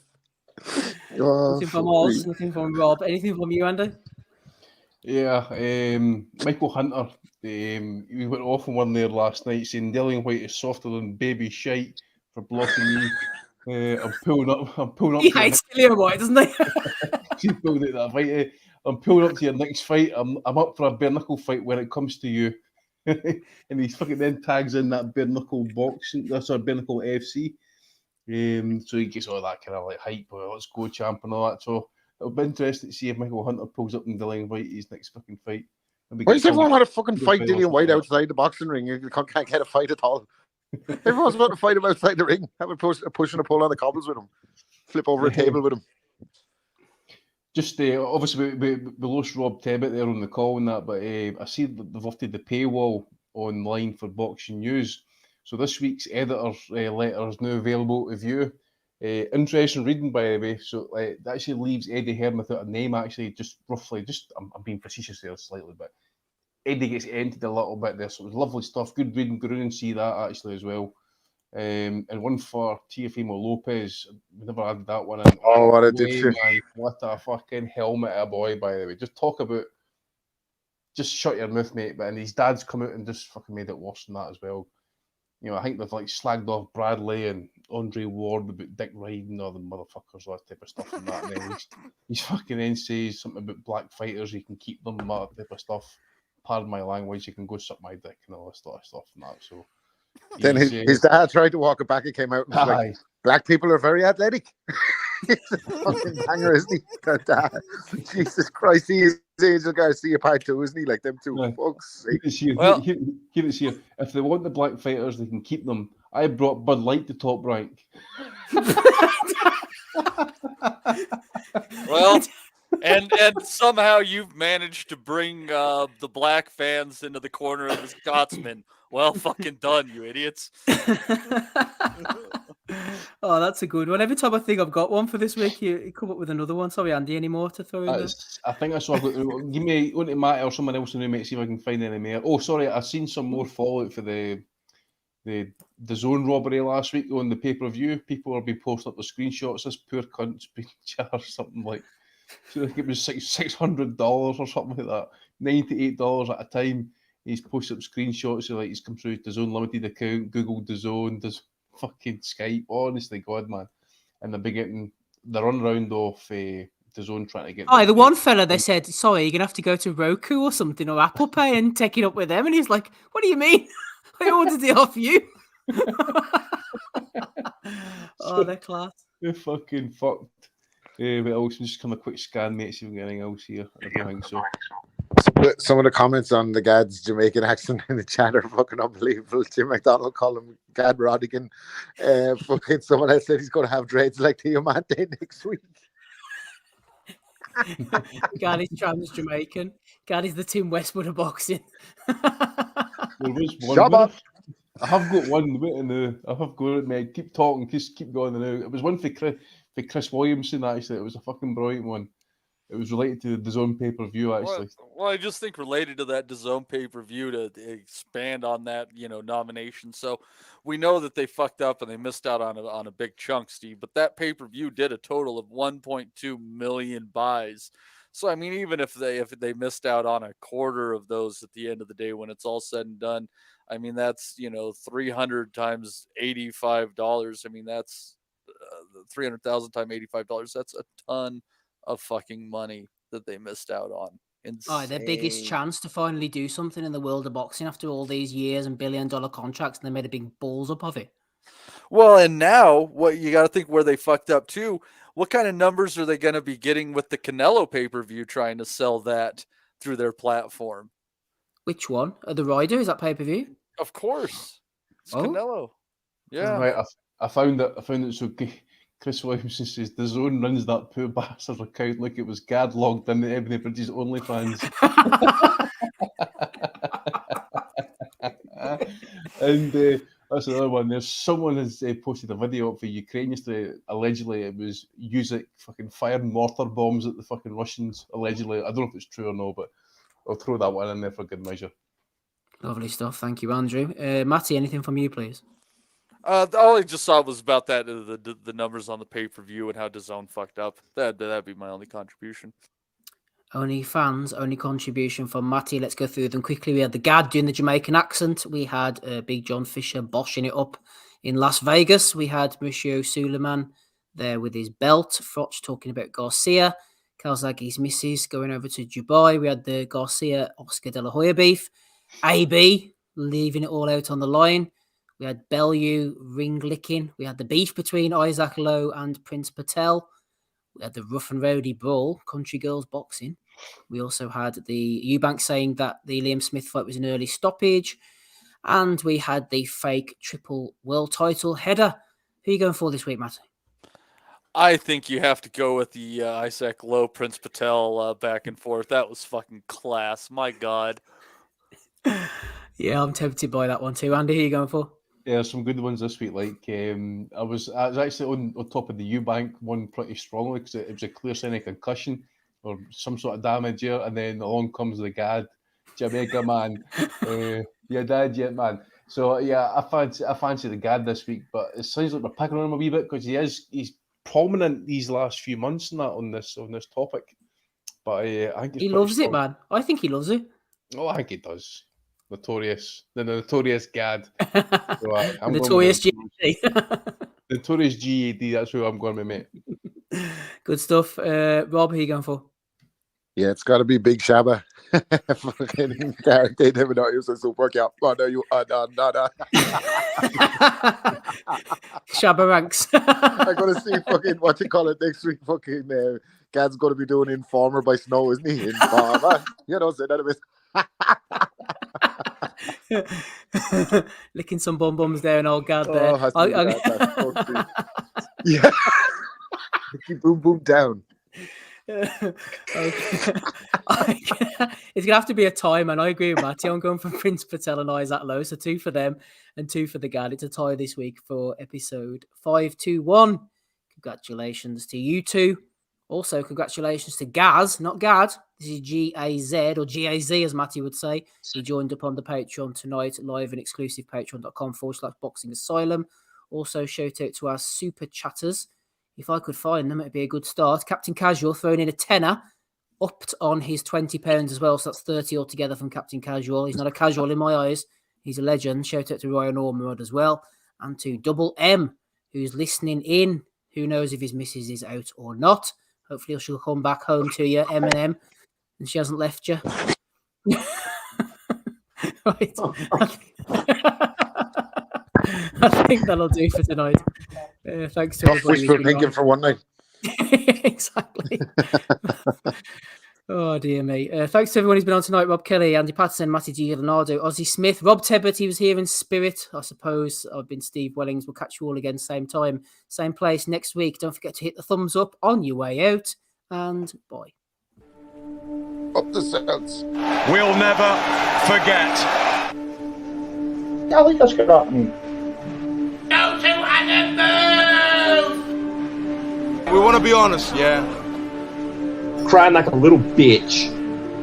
I've never met a fucking swank that can fight me. I fell asleep. I fell asleep. You're a fucking bum, you're a fucking asshole. Rumpo fucking Steltskin. But allegedly, Oscar Rivas has failed a test. 7 year ain't. 7 year ain't. I will fucking smash fucking you. I hope you fucking die. Be safe. I love boxing sounds, as simple as that.